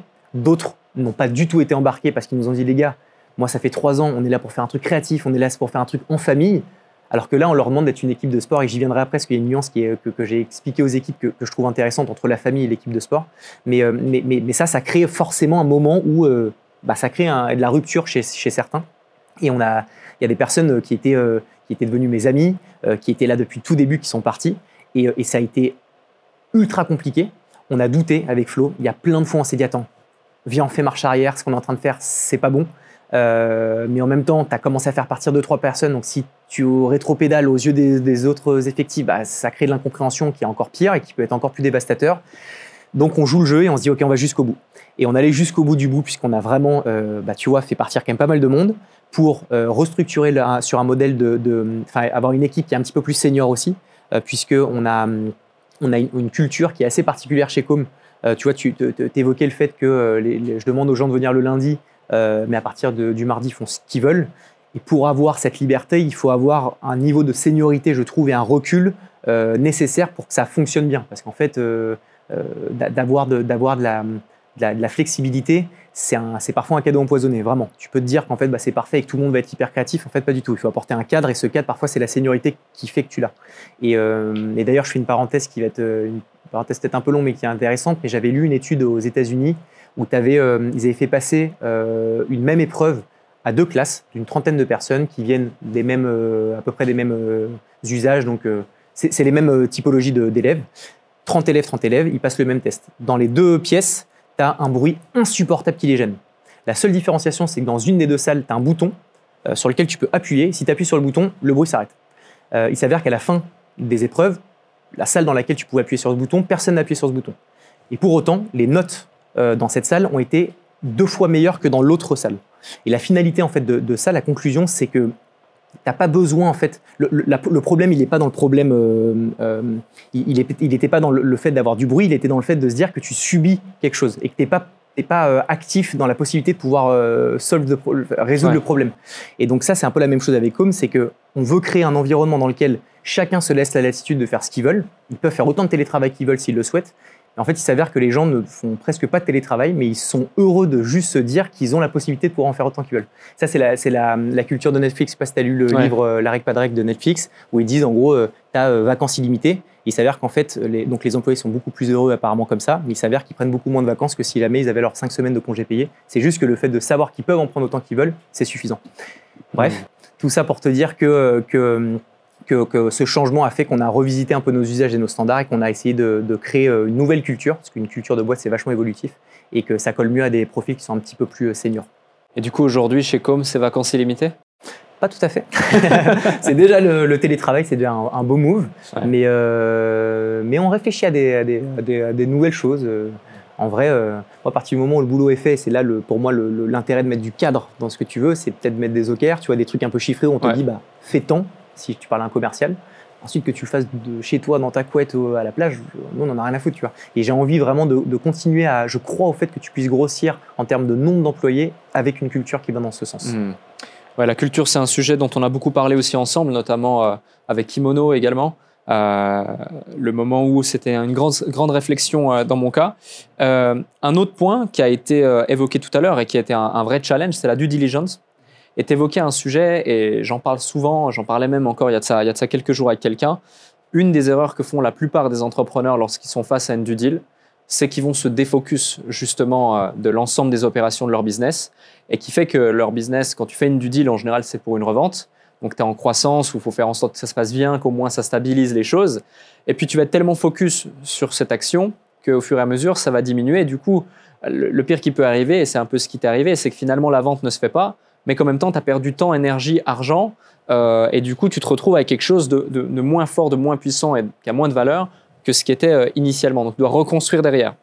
Dans ton cas, quelles sont les différentes leçons que tu as pu tirer de cette expérience qu'est la due diligence, et notamment en plus derrière, maintenant récemment, vous avez levé des fonds avec Com, donc ça peut être intéressant. J'imagine que ça a aidé aussi d'avoir eu cette première expérience. Ouais.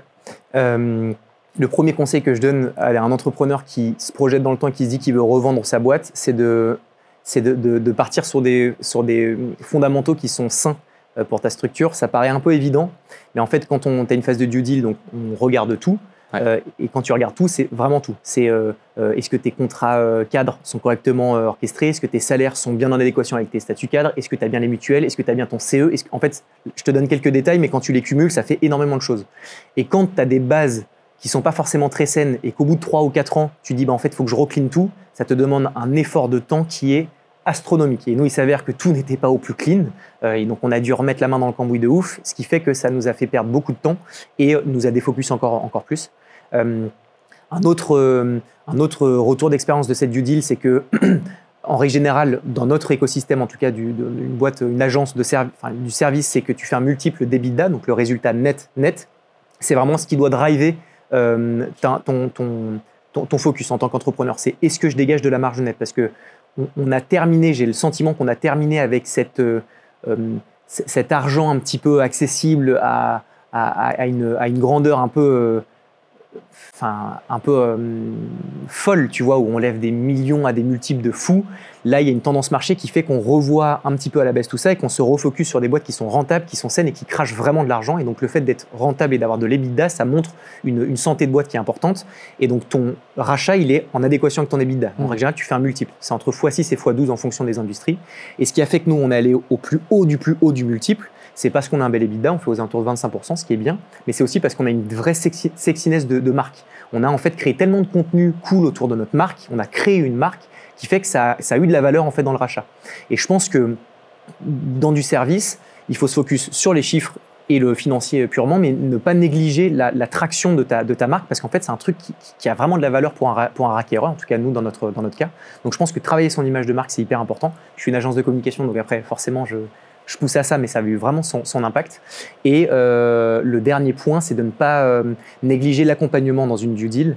Tu ne peux pas, je pense, monter en compétence seul sur une due diligence. C'est-à-dire que autant tu peux apprendre plein de choses et on te dit qu'en 20 heures tu peux devenir bon un peu sur n'importe quel domaine, autant la due diligence c'est tellement de l'expertise que je recommande de se faire accompagner. Nous on s'est fait accompagner par Mika et Vincent qui sont des machines, ça coûte de l'argent vraiment, mais moi ils ont valorisé comme 2 fois le montant que nous on avait imaginé avec Flo, littéralement 2 fois. Donc ce qui est vraiment astronomique comme montant, parce qu'ils savaient où est-ce qu'il fallait appuyer, parce qu'ils savaient où est-ce qu'on devait ne pas focus l'attention sur certains points de notre boîte, tu vois. Donc je pense que le dernier conseil, c'est vraiment de se faire accompagner sur ces phases et de ne pas penser que tu peux le gérer seul. Qu'est-ce qui fait qu'à un moment donné, du coup, tu passes de la volonté de revendre, finalement ça ne se fait pas, et tu passes de la volonté de revendre à lever des fonds pour pouvoir continuer à faire croître l'entreprise? C'est totalement en lien. Déjà, revendre, c'était une revente partielle. Donc, quand tu revends, tu as une phase de cash-out qui est vraiment ton rachat, une partie de ta boîte. Donc, c'était 60%. Par contre, nous, comme c'est une boîte moi, que je vois dans les 5 ou 10 prochaines années, donc on restait embarqué dans le temps. Simplement, le acquéreur nous donnait du compte courant associé, donc de l'argent pour nous développer, pour recruter. On avait des parts dans le groupe qu'on rejoignait. Donc, en fait, on avait cette logique un peu long-termiste de boîte familiale. Et ça nous allait bien. Donc, ce n'était pas un rachat sec. Et ta question, oui. Donc, pourquoi est-ce qu'on ne l'a pas fait ? Il y a plusieurs éléments. Le premier, c'est qu'on nous a demandé un délai supplémentaire de 4 mois pour approfondir la due deal. Et avec Flo, on était épuisé. Vraiment, hein, le terme, c'est épuisé. Et on se rendait compte que les équipes, ça commençait à vraiment aller moins bien. Financièrement, c'était moins bien aussi, parce que des focus du business. Donc, premier paramètre, on se dit, est-ce qu'on remet un coup de charbon pendant 4 mois ou pas, premier élément de décision. Et le second, c'est qu'on nous a aussi demandé, les personnes qui nous ont accompagnés ont creusé un petit peu la solvabilité de notre acquéreur et ils pouvaient bel et bien donner l'argent de la première partie qui était le cash-out, donc ça c'était bon, mais l'earn-out qu'on aurait touché 4, 5, 6 ans après, la solvabilité était un petit peu moins certaine. Ce qui fait que le gros du gros de ce que tu peux gagner pour ta boîte, elle est dans 5-6 ans et si tu n'es pas sûr que la boîte qui te rachète va jusqu'à la terme, en fait tu t'assois sur ça. Donc ces 2 paramètres ont fait qu'on s'est dit, viens on n'y va pas. Viens, on stoppe. On aura appris énormément. Et viens, on fait ce que voulait faire ce groupe en nous rachetant et créer lui-même un énorme groupe. Viens, on le fait pour nous. Et Mika et Vincent, qui nous ont accompagnés dans ces due deals, on les a intégrés au capital de Com. Donc, ils sont associés à Com. Et leur enjeu maintenant, c'est d'identifier des boîtes qu'on va racheter demain, d'identifier des bonnes verticales pour lancer des spin-offs, ce qu'on a fait avec Capsule. Et ils nous accompagnent dans cette phase de croissance externe, de M&A, donc pour créer un groupe. Et donc, pour ça, on a levé 1 million d'euros. Ce million nous permettra de pouvoir aller chercher de la dette auprès des banques. Quand tu as 1 million d'euros, tu peux aller chercher encore plus d'argent auprès des banques. Donc, on va avoir environ 3-4 millions pour pouvoir commencer à imaginer de faire de la croissance externe. Donc, c'est ça notre nouvelle ambition. Magnifique. Beaucoup de sujets abordés. Ouais. À chaque fois que je te pose une question, j'en ai 10 derrière.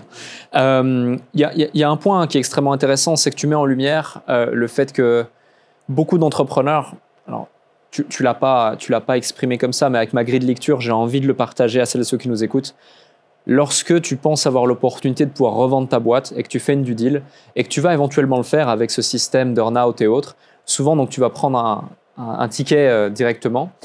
Et très souvent, malheureusement, de par peut-être une culture qui va être différente avec le groupe qui te rachète ou la boîte qui te rachète, de par des valeurs qui vont être différentes, de par beaucoup de choses qui vont changer ou de par tout simplement une santé financière, un contexte économique ou autre, on ne va pas arriver à la dernière étape qui va faire que tu vas gagner de l'argent.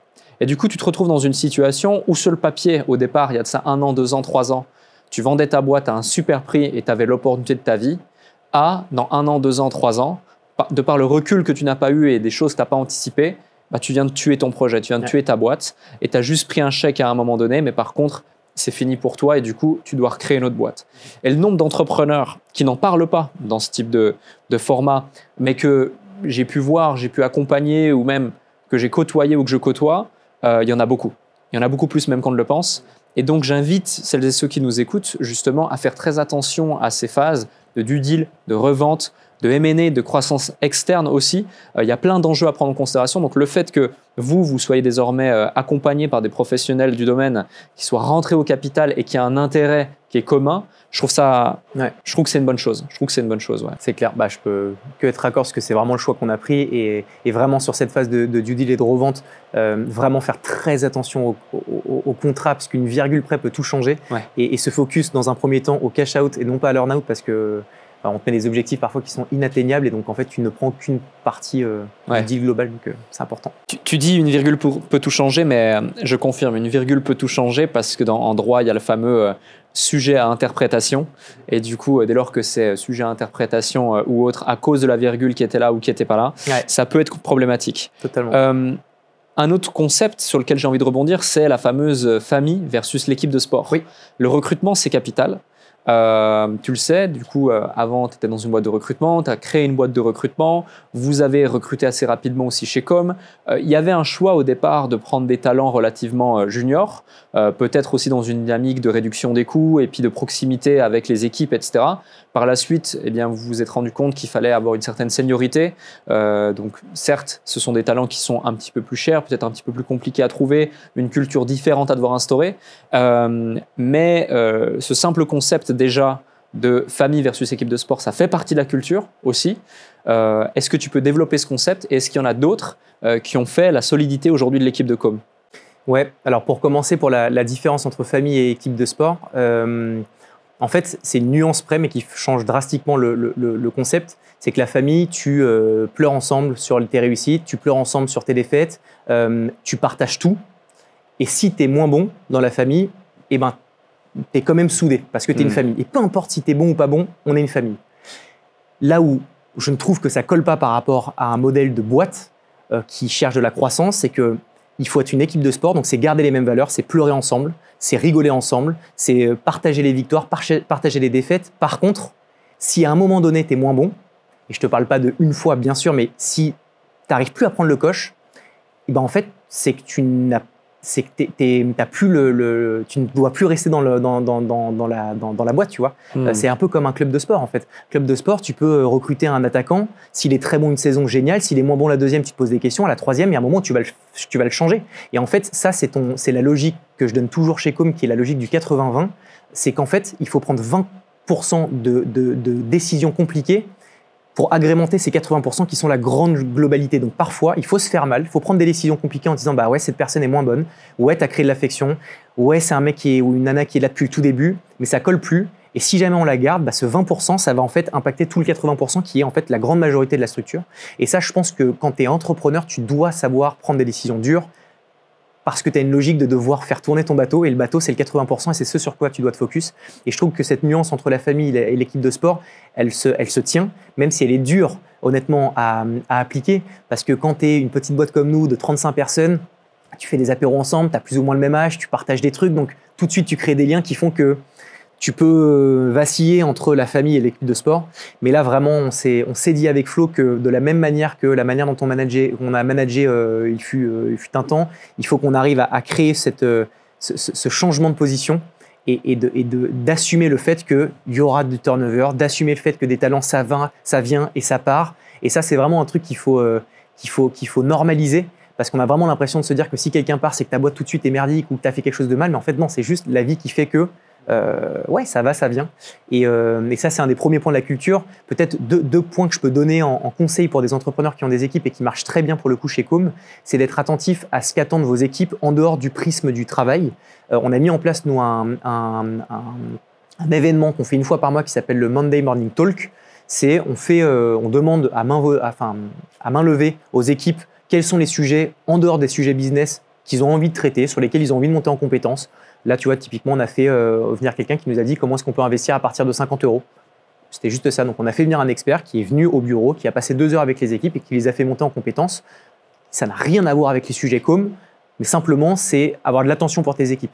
Et une personne qui est efficace, qui est performante au taf, c'est une personne qui se sent épanouie dans sa globalité. Et pour ça, il faut savoir les entendre et ne pas être uniquement focus sur la partie taf. Ça, c'est un truc qui est très actionnable et qui marche bien. 2 heures dans le mois, tu dois pouvoir, en tant que chef d'entreprise, allouer ce temps à tes équipes, je pense. Et un autre point qui a été très bien reçu, c'est ce qu'on appelle la Mystery Box chez Com. C'est qu'on met tout en place pour que les employés puissent dire ce qu'ils veulent à leur manager, ce qu'ils veulent à leur fondateur. Il faut qu'il y ait de la proximité, de la communication. Mais il y a des moments où tu as des sujets que tu n'as pas envie d'assumer en tant que personne et que tu aimerais pouvoir poser comme question, mais de manière anonyme. Donc, on a mis une box qui est 100% anonyme, où tu peux poser n'importe quelle question. Et en fait, ça nous a permis de pouvoir dénouer des grosses problématiques qu'on n'aurait pas anticipées ou qu'on n'aurait pas reçues en posant la question aux équipes, parce qu'un peu stressés d'en parler. Et ça nous a vraiment permis de pouvoir recevoir et remonter de l'information qui nous ont évité des grosses dingueries. Donc ça, pareil, c'est un truc hyper simple à mettre en place. Tu fais un Typeform, c'est gratos, tu fais anonyme. Et ça, au moins, tu as de la remontée, tu as de l'insight de ce que ressentent tes équipes. Parce que parfois, tu as beau dire à tes équipes, je suis là, hein, tu peux me dire ce que tu veux. Ça a été notre modèle. Mais en fait, ça suffit pas. En fait, ça ne suffit pas du tout même. Et même quand tu es 35. Donc ça, cet outil, ça nous a permis de pouvoir… ça va dans le bon sens de la croissance de Com. Tu le disais tout à l'heure, le feeling, ça a été quand même quelque chose d'assez ancré, d'assez en place dans ton quotidien. Chez toi, tu es quelqu'un d'assez humain, justement. Notamment pour choisir tes associés, le feeling était quelque chose d'important, mais aussi, j'imagine, dans les équipes. Comment tu fais, du coup, pour garder cet équilibre entre l'humain et le feeling, qui est quelque chose d'important pour toi, mais le côté objectif, impartial et plutôt cartésien, pour pouvoir avancer vers les objectifs, garder une certaine distance, mais faire en sorte que les équipes restent motivées, engagées et aient envie de rester par rapport à la culture qu'est Com? En fait, nous, avant, c'était le feeling et le fait qu'un profil soit embarqué par l'aventure Com, ça prenait le 90% de notre décision. Et le 10%, c'était la technicité du profil. On a quasiment réinverser la tendance, c'est 90% sur la technicité, sur ok, est-ce que par rapport aux besoins actuels de la boîte, est-ce que ça colle bien, et 10% sur le fit global. Parce qu'en fait, pour moi, le fit, c'est un truc qui se travaille, c'est un truc qui s'aiguise.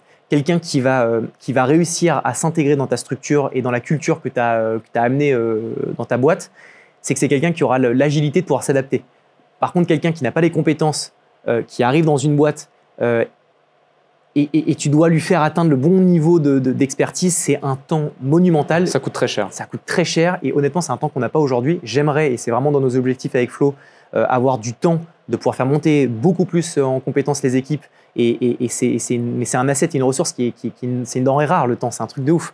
Et donc, du coup, on a repivoté ça. Ça ne veut pas dire qu'on prend des gens qui en ont rien à foutre de Com, loin de là. Mais par contre, le focus prioritaire, il est sur l'expertise et sur ta technicité. Parce que quelqu'un qui va se sentir utile, qui va se sentir à sa place, c'est quelqu'un qui va beaucoup mieux s'acclimater à l'environnement que tu lui proposes. Après, à toi, en tant que fondateur, à être bon sur les moves culturels que tu as envie de mettre en place, des rituels, des mystery box, etc. Mais c'est plus facile de façonner quelqu'un à ta culture que de façonner ses compétences techniques que tu attends, toi, tu vois, dans le dur.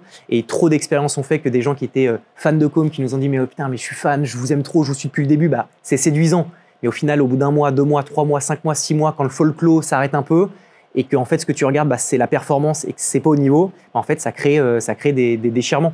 Donc, il faut trouver le bon équilibre, mais surtout pas se laisser, ne pas regarder que la motivation un petit peu inspirationnelle, tu vois, des talents. Il faut vraiment rentrer dans le détail, vraiment. Tu évoquais tout à l'heure que vous investissiez 2 heures par mois dans l'épanouissement finalement et l'écoute de vos collaborateurs, en les faisant monter en compétence sur des sujets qui n'ont pas forcément grand-chose à voir, pour reprendre tes termes, avec Com.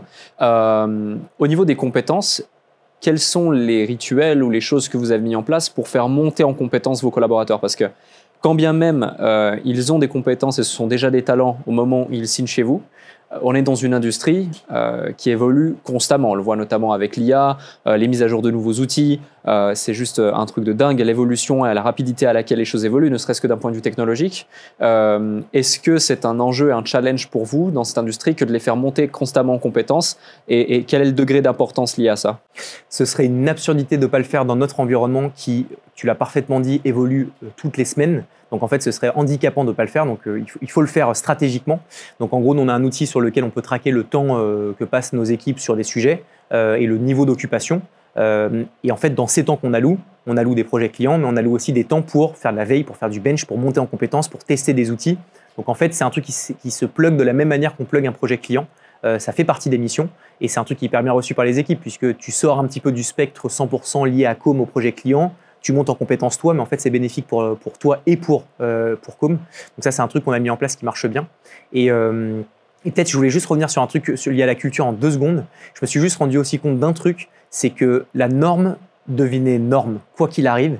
Je m'explique en 2 secondes, mais c'est que chez Com, on a tout de suite tout donné aux équipes. On a voulu mettre tout à dispo, télétravail quasiment autant que tu veux, des augmentations de fou. On a tout fait pour que ça aille bien.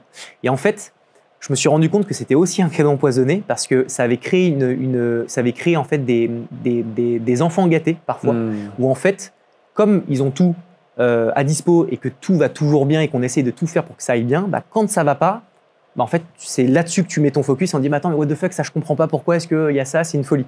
Et en fait, ce qui m'a vraiment mis le déclic, c'est que j'ai un de mes très bons amis qui a une boîte de fou, qui a grossi de dingue, qui a mis à dispo Deliveroo à volonté pour ses équipes. C'est-à-dire que tu imagines que du lundi au dimanche, week-end inclus, tu fais du Deliveroo autant que tu veux, de manière anonyme, donc tu peux te gaver à fond. C'est quand même ils sont 70, donc tu fais 70 fois ça. C'est un vrai investissement financier. Et il m'a dit l'autre jour, putain, au bout de 4 mois, j'ai 2 personnes de mon équipe qui sont venues me voir et qui m'ont dit, ouais, moi je trouve ça border, j'ai que Uber Eats, Deliveroo, il n'y a pas beaucoup de choix. Moi, franchement, donc, bon, c'est un truc qui est assez extrême, mais ça prouve un truc, c'est que la norme devient norme et qu'en fait, comme les efforts que tu vas mettre pour mettre un environnement qui est hyper agréable pour tes équipes va devenir à un moment la norme, il va falloir que tu te réinventes et reproposes de nouvelles choses. Donc je pense qu'il y a deux choses à tirer à ça. C'est un, être très créatif pour pouvoir proposer des nouveautés à tes équipes pour vraiment les embarquer dans le temps. Et 2, le majeur, c'est ne pas tout donner d'un coup. Il faut garder de la réserve dans ce que tu vas proposer à tes équipes. Et c'est la même chose pour tes employés quand tu les fais monter en compétences, quand tu les fais monter en responsabilité. Il ne faut pas tout donner d'un coup. Il faut le faire en crantant les choses, par palier, tu vois. Et ça, c'est important. C'est un retour d'expérience que j'aurais vraiment aimé avoir, donc je le partage si. Ouais, merci pour ça. Mais ça me fait penser à cette fameuse phrase les temps durs créent des hommes forts et les temps faciles créent des hommes faibles. Et c'est un petit peu ça, en fait, on s'habitue, et puis du coup, on s'habitue jusqu'à ce que ça devienne la norme, et à ce qu'on en demande encore plus, quoi. Il y a un point aussi qui est intéressant dans ta croissance et dans votre croissance. Tu le disais au début, vous avez fait le choix, avec ton associé Flo, que tu sois l'image et que tu puisses passer derrière la caméra, créer du contenu. Tu l'as aussi beaucoup fait sur LinkedIn. Tu fais partie de ces influenceurs, entrepreneurs LinkedIn connus dans la place, justement, et ce depuis des années, finalement.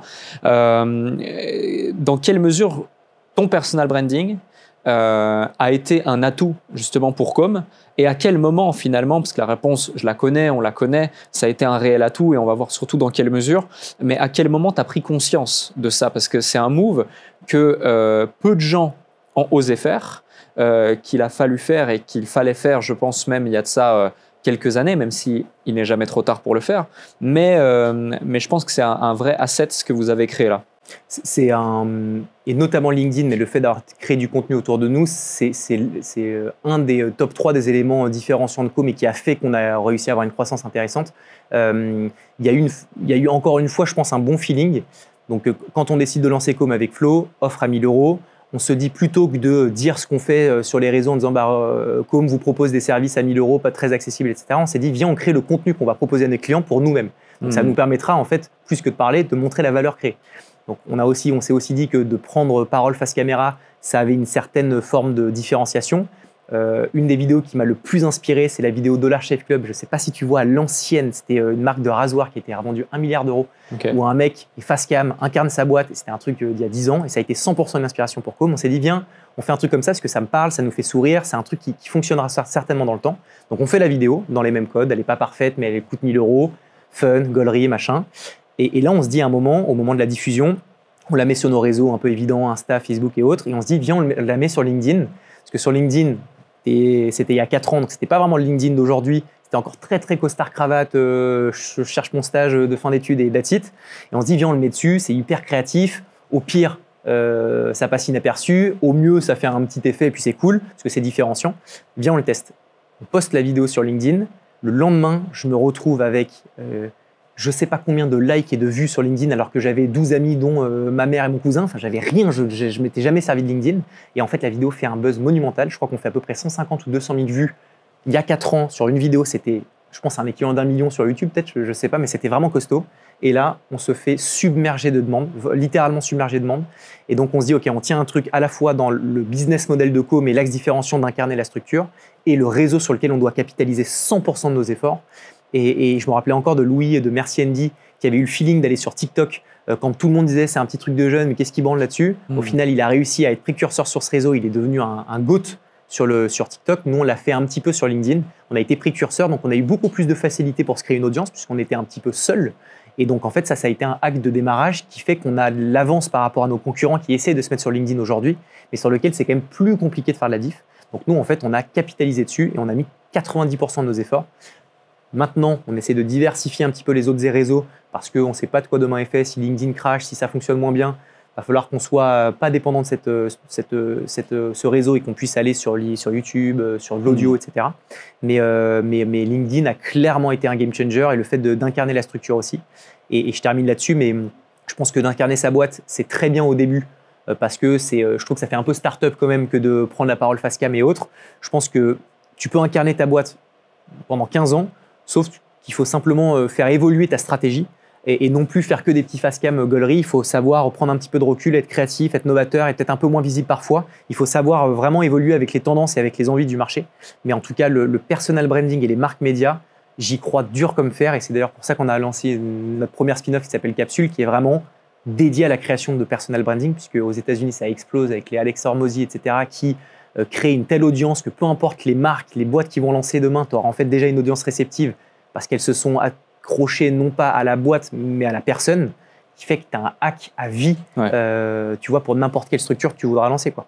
Complètement. Et justement, restons dans le personal branding. On voit la puissance du personal branding. Dans ton cas, tu te diversifies un petit peu sur d'autres réseaux. Très récemment, du coup, tu lances Capsule, donc un studio de personal branding en collaboration avec plusieurs associés, dont Anthony Bourbon, et on voit tes associés ici à tes côtés. C'est quoi la mission du projet? Et surtout, aujourd'hui, en 2024, quelle est selon toi justement cette vague et cette mouvance vers un personal branding? Quels seraient les différents conseils que tu pourrais donner en ce sens? Petite précision, mais Anthony il est associé par ricochet, mais il est investisseur dans la boîte. Et puis effectivement, là, tu as les autres vrais associés et cofondateurs. Donc la boîte Capsule, on l'a lancée il y a une semaine. Je ne sais pas quand est-ce que sortira le podcast. Ça a beaucoup plu sur les réseaux. Donc je pense qu'il y a une vraie volonté des gens de manière globale à prendre la parole face cam. Moi, j'ai des gens, mais des entrepreneurs, je ne pensais même pas qu'ils allaient me contacter, qui sont des mecs qui ont monté des boîtes, des empires, qui me disent je l'ai toujours fait dans l'ombre, ce qui est d'ailleurs une bonne stratégie aussi personal branding, qui me dit là j'ai l'envie et j'ai la nécessité de prendre un peu plus la parole parce qu'en fait on me le demande, parce qu'en fait j'ai plus en plus de mal à être séduisant auprès des candidats, tu vois, de la marque employeur. En fait, c'est un vrai asset. C'est pas que purement en termes de business, c'est aussi au niveau de ton aura de la marque employeur. Et bref, une demande un peu généralisée sur ces tendances qui fait qu'on s'est dit qu'il fallait absolument qu'on ait une verticale qui aille dans ce sens. Ce que je crois beaucoup au fait que il va falloir trouver un ton, que chacun arrive à trouver son ton sur les réseaux, parce que de faire des fausses interviews, il y a un moment où ça va lasser aussi les gens, donc il va falloir être très très créatif dans la manière de prendre la parole, mais en tout cas de partager ses valeurs, ses positions, c'est quasiment un impératif aujourd'hui, puisque les consommateurs n'achètent plus uniquement un produit ou un service, elles achètent tout ce qu'il y a derrière les structures, elles achètent l'éthique, les valeurs, les positions, et ça se retransmet non pas par un statut d'entreprise, mais par les fondateurs, par les dirigeants, par les middle managers, et ça c'est un truc qu'il faut vraiment réussir à travailler. Si tes concurrents le font, mais que toi tu le fais pas, tu pars vraiment avec une difficulté, un handicap qui fera que tu auras de plus en plus de mal, je trouve, à faire la différence. Et l'élément qui est majeur aussi au personal branding, c'est que tu es top of mind de tes prospects, donc c'est-à-dire que tu es dans la tête de tes prospects idéaux, donc c'est la stratégie de com, c'est de se dire que tu es identifié par tes clients, par tes prospects, et au moment où ils vont avoir un sujet qui est en lien avec ton expertise, ils penseront à toi. Et nous, 100% de nos prospects nous disent « je vous ai vu, je ne sais plus comment, machin, mais je vous avais en tête et là, j'avais besoin d'une campagne, donc j'ai fait appel à vous ». Et je pense que c'est un élément important parce que quand tu fais du personal branding, ça te permet de générer de l'inbound marketing, donc de la demande entrante. Et dans la demande entrante, tu as un truc qui est compliqué à maîtriser, c'est que quand tu fais de la prospection auprès de tes prospects, tu peux aller les voir avec le meilleur produit du monde.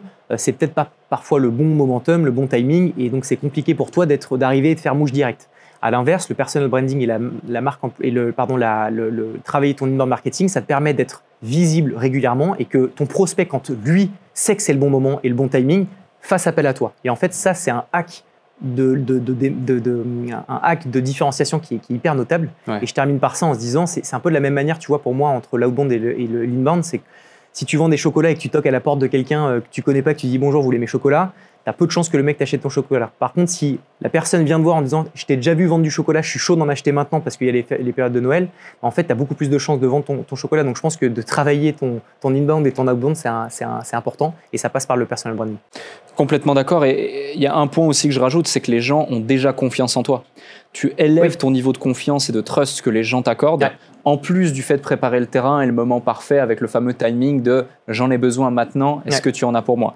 Un autre point, toujours sur le personal branding, quels seraient les 2, 3, 4 conseils best practice que tu partagerais justement à quelqu'un qui nous regarde, qui nous écoute et qui aimerait lui aussi, elle aussi, se lancer sur les réseaux sociaux, démarrer son personal branding, qui peut-être est un entrepreneur qui a tout cartonné, tel que tu en évoquais certains il y a quelques instants, ou juste un jeune, une jeune entrepreneuse, donc pas forcément en termes d'âge, mais en termes d'ancienneté, et qui a conscience du fait que pour mettre en lumière son produit, sa marque, son expertise, doit commencer à développer sa présence sur les réseaux sociaux et donc son personal branding. De le faire, donc c'est une évidence. Maintenant, comment le faire? Effectivement, il y a peut-être quelques conseils. Le premier, c'est d'établir un peu une stratégie de personae.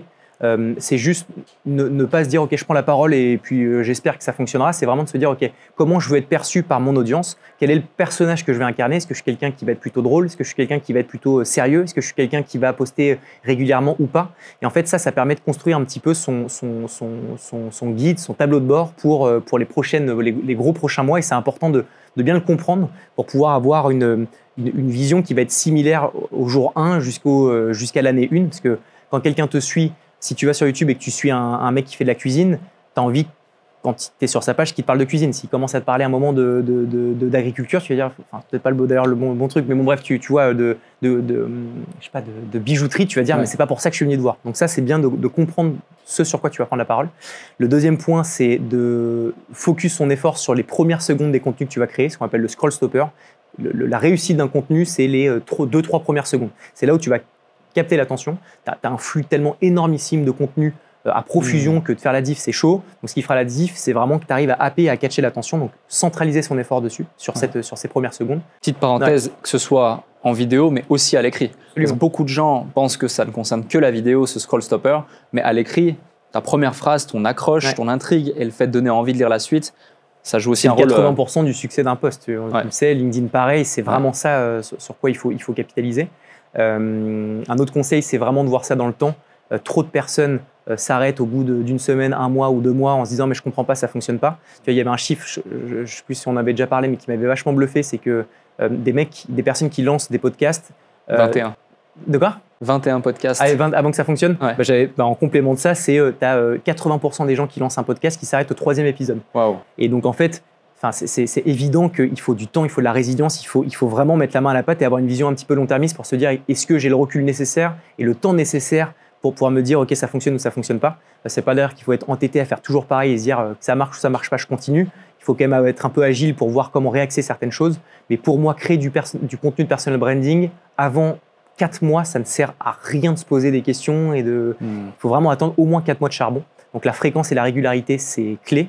Et le dernier, je dirais la diffusion. C'est un truc qui est parfois trop négligé.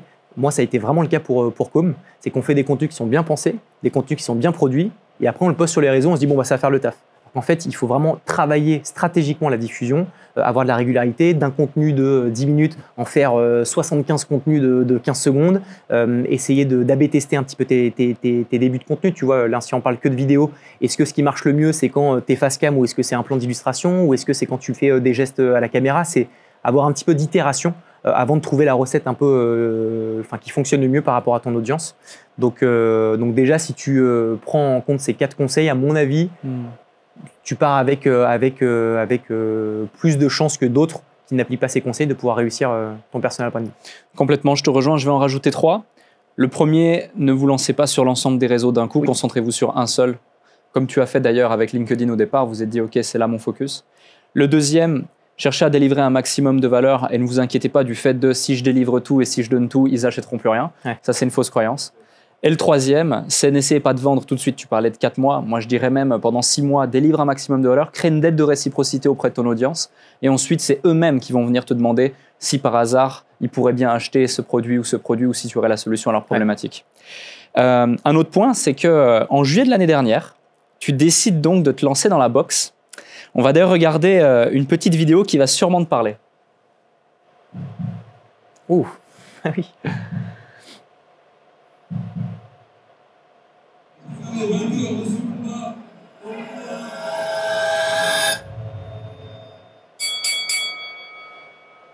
Je fais de la boxe depuis moins d'1 an, et pourtant, en 48 heures, je vais combattre devant plus de 600 personnes et j'avais pas prévu ça.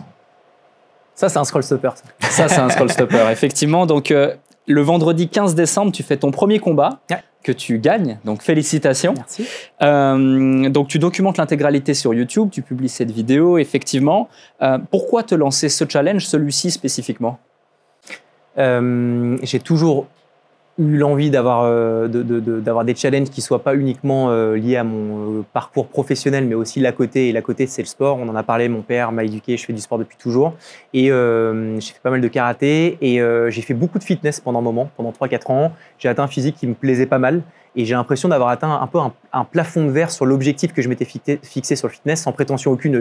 Là, en plus, je suis en mode daddy bud, c'est dégueulasse, mais tu vois ce que je veux dire. J'ai fait le tour de ce sport. Et j'ai senti qu'il me manquait un autre challenge que Com, qui me permettrait de me concentrer et de m'imposer une rigueur qui va au-delà de ce que Com me demande en termes de rigueur. Et j'ai un de mes potes qui m'a proposé de faire une ou deux séances de boxe anglaise test au Temple, qui est un super club à Paris, juste pour tester la boxe anglaise. Donc je me suis dit, why not? Et je suis rentré dans le club et je te passe un peu les détails, mais c'est pas l'odeur de la sueur qui m'a fait flasher, mais c'est vraiment l'atmosphère. C'était beau, le sport, donc la boxe anglaise m'a plu direct. J'ai fait ma première session et j'ai été pas trop mauvais, ce qui fait que j'ai vraiment accroché direct et j'ai décidé de m'inscrire au Temple. Donc je boxe pendant quasiment 3-4 mois.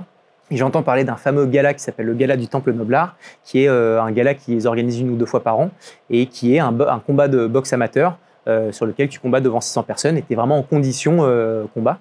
Et de manière un peu insouciante, je me dis que c'est le parfait challenge en complément à Com et je décide de m'inscrire un peu tôt, puisque ça faisait même pas 4 mois que j'en faisais. Avec la préparation et le moment du combat, ça fera 8 mois au total. Je me dis que j'ai quand même envie d'y aller, donc je m'inscris sur ce fameux gala et j'organise mon combat pendant 2 mois comme un vrai combattant, en calculant ma bouffe, en m'entraînant régulièrement. C'est pas évident, parce qu'en plus d'un com qui me demande quand même beaucoup de temps psychologique, en termes de ressources émotionnelles, c'était pas évident à gérer, mais c'est un vrai challenge qui m'a beaucoup apporté, surtout que j'ai combattu contre un mec, et pas des moindres, un gars bien costaud qui s'appelle Gregor Osbolt, qui est un entrepreneur d'ailleurs, qui est un très bel entrepreneur et qui a, enfin tu vois, c'est le genre de mec qui a parcouru à la nage, il a fait la Manche à la nage. T'en as que 98%, enfin 90% des gens qui l'ont essayé, c'est un échec et lui a réussi à le faire. C'est un mec qui est un jusqu'au boutiste de fou, Golgoth, qui fait 8 kilos de plus que moi, et donc c'est un vrai challenge. Et donc je me prépare et puis écoute. Est arrivé le jour du gala et du combat que j'ai donc documenté sur ma chaîne YouTube. On a fait un petit documentaire de 6 minutes qui parle un petit peu du parallèle entre les sports comme les combats de boxe et l'entrepreneuriat. Parce qu'il y a beaucoup de similitudes, je trouve. Parce que tu te prends des coups aussi bien dans la boxe que dans l'entrepreneuriat. Tu as des moments de doute, des moments de stress. Et ça dure que finalement 6 minutes, un combat, tu vois. Mais c'est 6 minutes qui paraissent être je sais pas, infini, c'est un truc de ouf. Et voilà, je me suis lancé ce challenge que j'ai gagné avec un seul point d'écart, donc tu vois, c'est pas énorme, mais c'était une sacrée expérience. Ouais. Il y a une suite qui est prévue? Ouais, un potentiellement. Ouais. Là, un petit peu plus costaud, ça s'appelle le White Collar, c'est à Londres. Là, c'est au KO, donc là, c'est à la touche. Et on a l'impression qu'à la touche, c'est un peu chill, mais quand tu te prends vraiment un coup, même à la touche, ça réveille. Et là, le White Collar, c'est au KO, donc tu as vraiment un mec face à toi qui veut t'éteindre. Et donc, ça change tout de suite à la fois la manière dont tu combats le jour J et à la fois ta préparation, parce qu'il faut vraiment t'endurcir. Et ça, c'est un truc que j'ai potentiellement envie de faire. J'ai quand même ma petite fille qui est là et j'ai pas envie de me faire démonter la gueule et j'ai envie de focus quand même la grande majorité de mon temps à ma fille. Et comme je sais qu'un gala, ça se prépare et ça demande beaucoup de temps, je sais pas si je vais réussir à le compiler dans mon système un peu global familial. Donc je verrai, mais si je fais un truc et un nouveau challenge, c'est le White Collar, c'est sûr. On verra si je me lance ou pas, mais potentiellement. Si tu devais retenir un truc et le partager que ce nouveau challenge t'a appris, t'a offert, ce serait quoi? Encore plus de rigueur.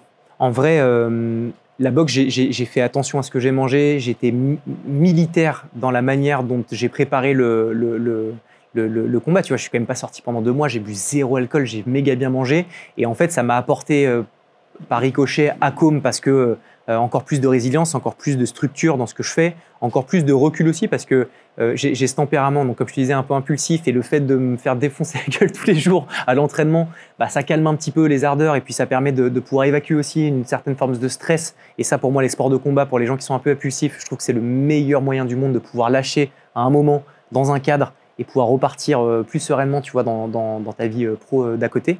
Et puis de changer un peu ton quotidien. Tu vois, quand tu t'installes dans le lancement de ta boîte, tu as tes standards qui se créent, tes usages qui s'installent. Et je trouve que c'est bien de renverser tout ton quotidien par un tout nouveau truc qui te redemande de revisiter en fait ton quotidien au sens large. Et parfois, ça te met le doigt sur des choses que tu fais pas forcément au mieux dans ta vie pro parce que tu as rechallengé tu vois, tu te lèves peut-être plus tôt. Et tu te rends compte quand le vent plus tôt, en fait, tu es beaucoup plus efficace. Je te dis n'importe quoi. Et tu dis, attends, mais en fait, peut-être que je vais aller bosser au boulot, je vais partir au boulot à 8h et rentrer à 16h et avoir plus de temps en fin de journée. C'est ça qui me correspond le mieux. En fait, ça permet de redistribuer un petit peu les cartes et de remettre le doigt sur ce qui fonctionne bien et ce qui fonctionne un peu moins bien. Et puis je pense que tout bon entrepreneur doit être un bon sportif, honnêtement. Parce qu'un bon sportif, c'est être en bonne santé. Et honnêtement, et je te passe le bullshit du truc, mais ce qui est une réalité, c'est que quand tu es bien dans tes basques et que tu te sens bien dans ton corps, et que tu n'es pas à 30 piges à galérer à marcher parce que tu fais aucun sport et que tu bouffes que de la merde, en fait, ça te conditionne à être un GOAT, vraiment. Et je pense que c'est l'objectif, tu vois. Et moi, j'essaye vraiment, tu vois, de ne pas... ma vie, c'est pas de me dire... Tu vois, souvent, on me dit, c'est quoi ton objectif ? Et mon objectif, c'est de ne pas avoir d'objectif. Mon objectif, c'est de ne pas me délimiter à un moment où je vais me dire, ça y est, j'ai enfin atteint mon objectif. Mon objectif, c'est que mon quotidien soit juste de m'épanouir dans ce que je fais. Et en fait, j'aimerais que ce soit un jeu sans fin. Tu vois, parfois, on me dit, ouais, toi, ton objectif, c'est d'être millionnaire et de revendre Com. En fait, non. Quand je revendrai Com et que je serai certainement millionnaire, je l'espère, en fait, ce sera partie d'un process pour continuer en fait, mon parcours. Et en fait, c'est juste un point d'étape et non pas la finalité d'un enjeu. Et donc le sport en fait partie de cette logique. Voilà. Il y a un autre élément qui fait partie de ta vie tout récemment, tu es devenu papa. Ouais. Du coup, la question que je me pose, parce qu'aujourd'hui c'est devenu donc quelque chose qui fait partie de toi, de ton quotidien depuis 2 semaines maintenant, ouais. Félicitations là aussi. Merci. Tu t'es obligé, lorsque tu prends ces nouvelles responsabilités, de trouver un équilibre, tu n'as pas le choix finalement. Comment tu fais pour gérer ton quotidien de CEO, de Com, avec tous les projets, avec la restructuration, avec la croissance, le lancement de nouvelles transversales, notamment avec Capsule, les projets dans le sport, notamment avec ici la boxe, et puis cette nouvelle vie qui démarre pour toi et ta compagne. Comment tu fais pour trouver l'équilibre ? Eh ben, je ne l'ai pas trouvé. Ça fait 3 semaines que je suis papa, là, bientôt 3 semaines. Je ne l'ai pas trouvé. Par contre, ce que je peux faire comme retour d'expérience, c'est les choses que je fais mal, parce que je m'en suis rendu compte, c'est que dès le début de la naissance de ma fille, j'ai été épuisé avant même qu'elle soit née, parce que j'ai eu une fatigue cumulée du repositionnement de l'année qui a été douloureuse avec Com, où je me suis sans arrêt remis de nouveaux challenges, sans arrêt. Tu vois, je lance des nouvelles choses, j'ai toujours envie, en fait, j'ai ce syndrome de me dire que je peux rien louper. J'ai un peu le FOMO sur tout, donc j'ai envie d'être partout, tout le temps, sans arrêt. En fait, ça a ses limites, ça a ses forces, parce que tu vas tenter plein de choses, tu te crées des opportunités qui sont folles, mais tu t'épuises aussi. Et il faut vraiment avoir cette vision un petit peu marathonienne de l'entrepreneuriat. Tout ça pour te répondre à la question de ma fille, c'est que je me suis rendu compte là en 3 semaines que la manière dont je gérais les choses n'était pas la bonne. Je suis fatigué, le temps avec ma fille, c'est pas le temps aussi qualitatif que j'imaginais passer avec ma fille, donc je vais redistribuer toutes les cartes. Là, on se barre la semaine prochaine avec ma chérie dans le sud pendant 3 semaines. Je vais faire table rase de tout, je vais passer du temps avec ma chérie, avec ma fille, et je sais que il y a des choses que je vais louper avec Com, je sais qu'il y a des choses que j'aurais pu faire encore mieux, mais je veux que le focus prioritaire, ce soit ma famille, et que Com se plug à ce système que je m'impose. Et voilà, donc je pense qu'il ne faut pas louper le coche, parce que j'ai eu trop de parents, de mes potes entrepreneurs qui me disent « j'ai 50 ans et je regarde derrière, je me dis que je n'ai pas profité de mes enfants », que je sais que ça peut arriver à tout le monde. Je sais que personne ne s'en rend compte quand ça lui arrive aussi, parce que quand tu t'en rends compte, a priori, tu réajustes le tir. Donc je m'impose de ne pas échouer à ça. Donc, le meilleur moyen, c'est juste de se dire « fuck it », je partir en autarcie avec ma famille, et puis Com s'adaptera à ça, vraiment. Donc, je n'ai pas la recette miracle. Je sais ce qu'il ne faut pas faire, c'est se dire que tu continues ton quotidien et juste tu as un gosse qui arrive, et puis bon, ça va marcher. En fait, non, parce que ça te change tout. Tu es fatigué, tu dois allouer un temps incroyable à ton enfant, et donc ça veut dire que tu en as moins ailleurs, et donc tu es un peu moyen partout. Donc, il y a un moment où il faut que tu redistribues un peu tes cartes, et je vous dirai à ceux qui me suivent, si jamais le fait de partir en autarcie 3 semaines, ça fait du bien et ça fonctionne, je pense que oui. Mais je pense que, encore une fois, j'ai tellement été dans un environnement familial de ouf que je veux absolument reproduire la même chose pour ma famille. Et donc, ça doit être mon focus numéro 1. Et le reste passera après, honnêtement. Je fais partie de ceux qui pensent que quand tu veux créer de la surperformance, notamment dans l'entrepreneuriat ou dans un domaine, c'est difficile justement de trouver un équilibre. Sur ces 3-4 dernières années, du coup, tu as donné énormément de temps, d'énergie, d'émotion aussi à Com pour faire en sorte que cette boîte devienne celle qu'elle est aujourd'hui, avec toutes les opportunités, les possibilités qu'elle a aujourd'hui. Le fait aussi de la structurer. Tu disais, ça fait maintenant 4 mois que tu es sorti un peu de cette phase turbulente où tu peux être plus serein et peut-être que grâce à ça, ça te permet de partir 3 semaines, l'esprit plus léger, sereinement. Et ça se trouve, il y a de ça 4, 5, 6 mois, tu serais un petit peu moins serein de partir pendant 3 semaines comme ça. Est-ce que tu partages cette vision que j'ai, c'est-à-dire qu'au départ, si tu veux performer, si tu veux avoir de grands résultats, tu ne peux pas avoir un équilibre parfait? Ou est-ce que selon ta perception, oui, c'est possible de réussir à performer, surperformer au-dessus de la moyenne en ayant un équilibre parfait entre les choses qui te tiennent à cœur? En fait, je vois ça comme un système où en fait, tu dois définir tes piliers, parce que tu ne peux pas en avoir qu'un seul, tu ne peux pas être juste passionné par ta boîte et rien d'autre à côté. Tu as forcément un système qui est créé. Chacun a le sien, les miens, c'est un peu les évidences, c'est ma famille, c'est mon business et ma santé. C'est les 3 piliers un peu fondamentaux. Et je pense que ce système, l'un alimente les autres piliers. Et il y a des moments où tu dois allouer sur 100% de ton temps plus d'efforts sur 2 ou sur un seul pilier, sans pour autant en oublier les autres. Donc je pense que ça, c'est des moments de vie qui font que ça va être évolutif, c'est organique. Il y a des moments où tu vas être 80% sur ton taf et 10% sur ta santé et ta famille. Quand tu as un moment, tu vas être à 100% sur ta famille et un peu moins sur le reste. Donc tout ça, c'est une espèce de vase communicante que tu dois travailler de manière intelligente pour ne pas cutter un de tes piliers, mais simplement te dire que pendant un moment, tu vas y allouer un petit peu moins de temps. Et ça va faire partie un peu de ta stratégie. Je pense qu'il ne faut pas le subir, il faut le travailler, il faut le planifier pour pouvoir le gérer et le vivre de manière beaucoup plus sereine que si jamais tu te le prends dans la gueule, tu vois, comme ça, en mode je ne l'avais pas prévu. Donc tout fait partie pour moi de la préparation et de se dire, tu parles avec ta chérie, tu lui dis, je ne vais pas être là pendant 2 mois parce que j'ai un moment décisif pour la boîte et pour Com.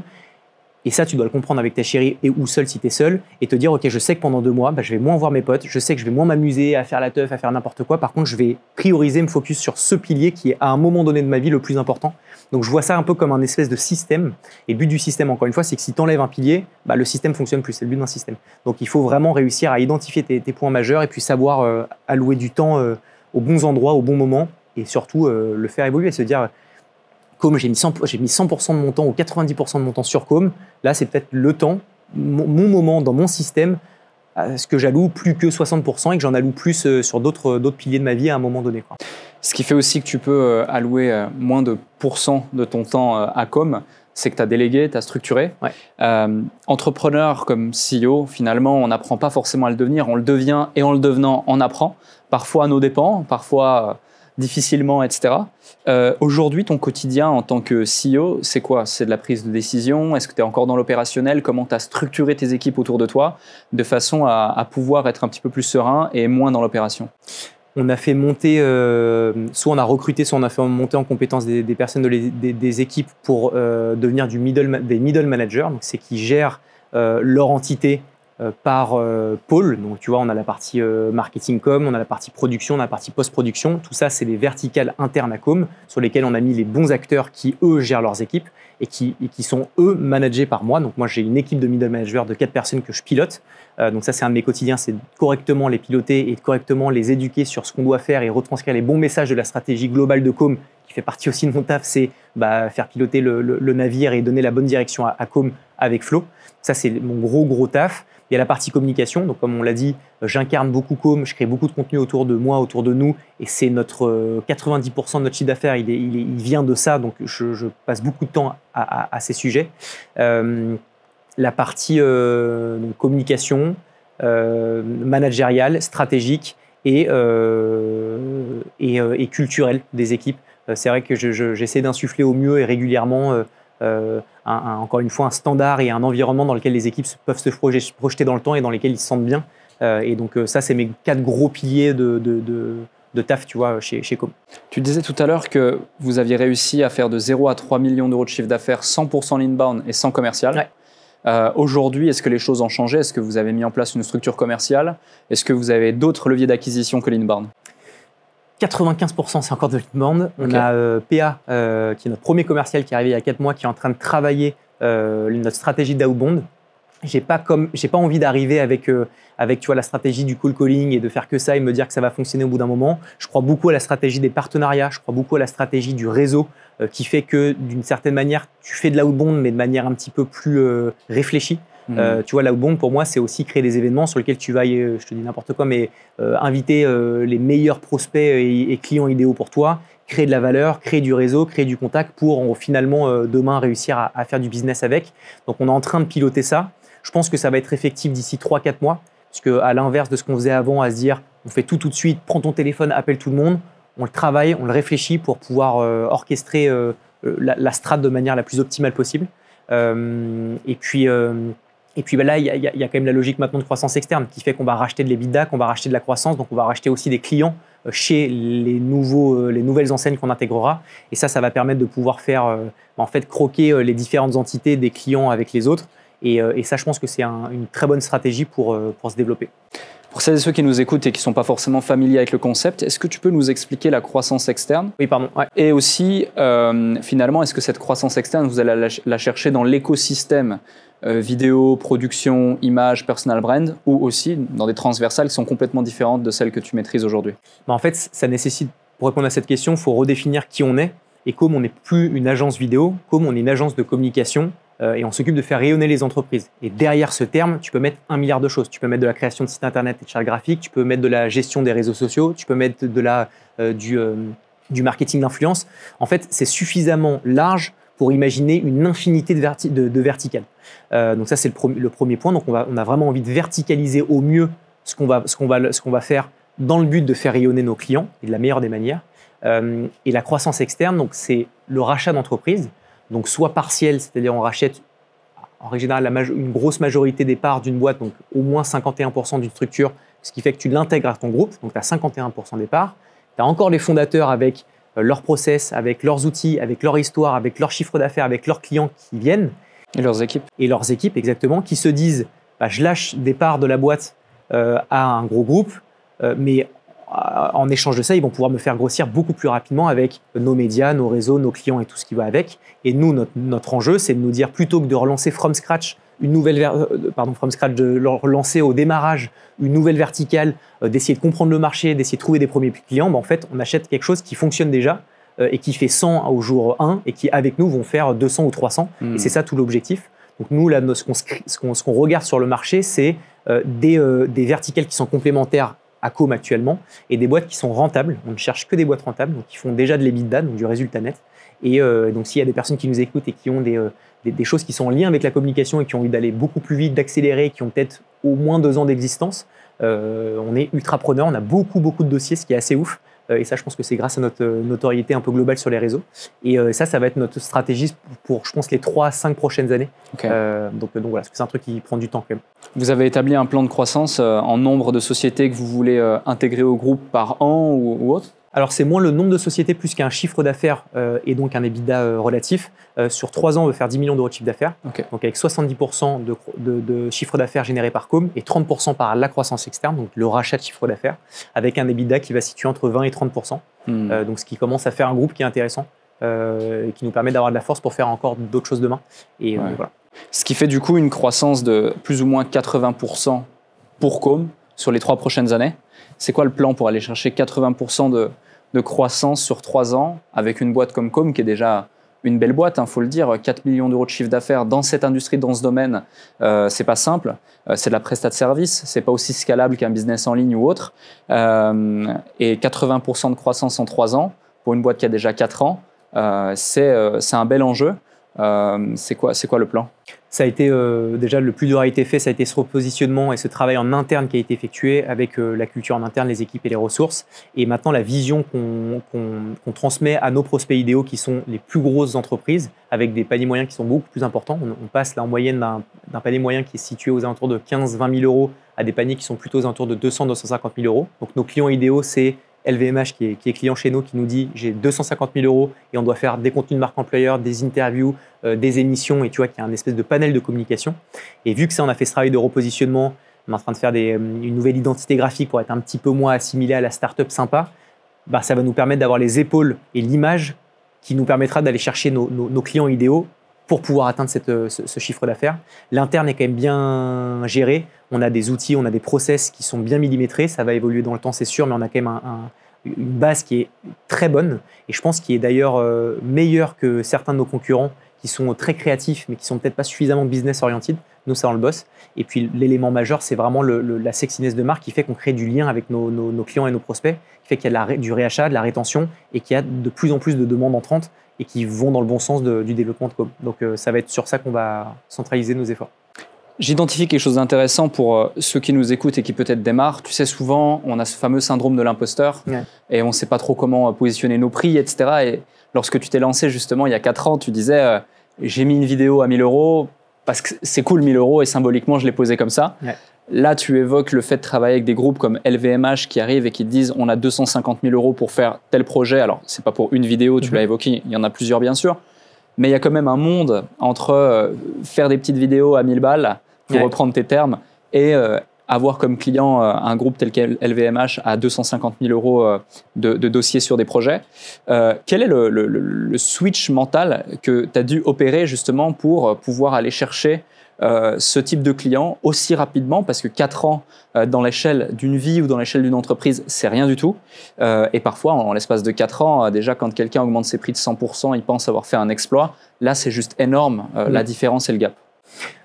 Bah déjà, ce qu'on a fait, c'est qu'en fait, on n'a pas augmenté les prix d'une certaine manière, c'est qu'on a on a augmenté ce qu'on pouvait proposer à nos clients.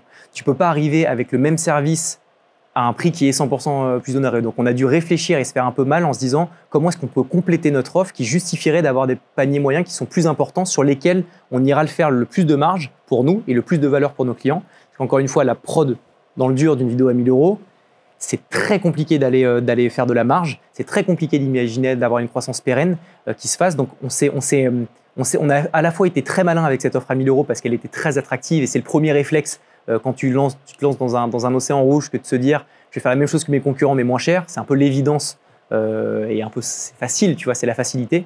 Et en vrai, ça marche pour un bon coup de com', ça marche pour un lancement, mais pour imaginer une croissance dans le temps, c'est très compliqué. On avait vraiment eu du mal à faire comprendre à nos clients et à faire comprendre à nos prospects qu'on n'était plus cette petite boîte à 1000 balles, qu'on était en fait une agence qui gérait des projets beaucoup plus globaux, beaucoup plus gros. Et ça a été un travail d'éducation, de communication qui a été longue, qui a été douloureuse, qui a été houleuse et qui a été, je pense, un frein à notre développement. Et c'est pour ça que dans certaines actions, il faut toujours y voir les bons points et les moins bons. Le bon point, encore une fois, c'est que tout de suite, on a eu de la visibilité. Mais le point qui a été plus compliqué, c'est que ça a été beaucoup plus long pour nous de pouvoir proposer des choses beaucoup plus chères à nos clients. Parce que 4 ans, tu l'as dit, c'est rapide en soi. Mais quand tu le vis et que tu mets la main dans le cambouis tous les jours, moi, ça me paraît être une éternité, tu vois. Et je pense qu'il faut vraiment avoir il faut savoir se faire mal quand tu lances une boîte pour te dire qu'il faut se projeter dans le temps. Et tu as toujours cette insouciance de se dire mais ça arrivera, on verra plus tard, peu importe, là on se lance, et puis tu as toujours l'impression que fuck it, et si ça marche, de toute façon c'est un bon problème. Mais en vrai, quand tu arrives dans les momentum où tu dis putain, j'aurais peut-être dû faire différemment, ou j'aurais peut-être dû laisser la porte ouverte à d'autres opportunités, à d'autres prix, à d'autres budgets, à d'autres choses qui me permettraient de ne pas être bloqué par ce prix de démarrage, je pense que c'est un point qui est important. Donc le conseil, c'est posez-vous, réfléchissez à des prix qui sont des prix attractifs si c'est votre stratégie, mais qui ont une possibilité de pouvoir soit évoluer, soit créer de la vraie marge parce que beaucoup de volume ou autre, et que ça aille dans le bon sens d'une croissance, tu vois, pérenne et scalable. Donc voilà, parce que tout le monde peut se mettre moins cher, ça c'est facile. En vrai, ce qu'on a fait, c'est trop facile. Enfin, n'importe qui peut dire je te vends mon pain au chocolat à 50 centimes. Et en fait, tu gagnes juste beaucoup moins. Et au bout d'un moment, tu vas dire en fait, non, je le passe à 70 ou 1 € comme les autres, parce que si les prix du marché c'est 1 €, c'est qu'il y a une raison pour laquelle c'est 1 €. Et je pense qu'il ne faut pas être. Faut être très, très humble dans son positionnement de prix, screener ce qui se fait sur le marché et de se dire, OK, si je suis beaucoup moins cher, c'est qu'il y a forcément un loup et il y a forcément quelque chose il y a un sujet qui colle pas, tu vois, je pense. Donc voilà, donc le réflexe d'être moins cher, attention, parce que c'est un cadeau empoisonné, je trouve. Harold, j'ai adoré cet échange. Merci pour toute la valeur que tu as délivrée. Merci pour le parcours que tu nous as partagé. J'espère que vous avez également apprécié cet échange et que vous l'avez aimé au moins autant que j'ai eu de plaisir à l'animer. Si c'est le cas, comme à chaque fois, faites-le nous savoir avec un petit commentaire sous la vidéo YouTube. Également un avis sur Apple Podcasts, 5 étoiles sur votre plateforme de podcast préférée, très important. Et partagez la vidéo ou l'épisode à quelqu'un qui a besoin de la voir ou de l'écouter. J'ai une dernière question pour toi que je pose à chacun de mes invités. Est-ce que tu pourrais nous partager un déclic qui a littéralement créé une transformation identitaire chez toi? Alors peut-être que tu as triché parce que je sais que tu écoutes plusieurs de nos épisodes, mais tu as vraiment carte blanche pour ce mot de la fin. Ça peut être une simple phrase, une citation, une situation, quelque chose de positif, quelque chose de moins positif, peu importe. J'ai hâte. On a hâte de t'écouter. Écoute, j'ai effectivement un petit peu réfléchi. Il y en a pas mal qui me sont venus. Mais je dirais que le plus important, en fait, c'est pas de se focus sur la réussite. Le plus important, c'est d'être certain de ne jamais essayer. Et je trouve que c'est une phrase qui est un peu évidente, mais qui pour moi fait toute la différence. C'est que tu ne te focuses plus sur tes échecs, tu ne te focuses que sur le fait d'aller toujours de l'avant. Et que, en fait, le seul élément qui fera que tu te diras à un moment que tu as réussi, c'est parce que tu as su passer d'échec en échec. Et je pense que c'est ça qui, moi, m'a donné mon déclic. C'était pendant mon premier échec où je me suis dit, en fait, c'est pas ça qui doit me caractériser, c'est pas ça qui doit illustrer le Harold. Ce qui illustre le Harold, c'est le fait que je me relève sans arrêt et que, en fait, le travail, c'est de ne jamais s'arrêter. Et voilà, il faut vraiment être la dernière bougie à s'éteindre dans une pièce. C'est la résilience, c'est la force, c'est la combativité qui fait que, je pense, tu arrives à atteindre tes objectifs. Donc voilà, ça a été ça mon déclic, si jamais je dois être assez court et concis. Merci Harold. Merci Alec.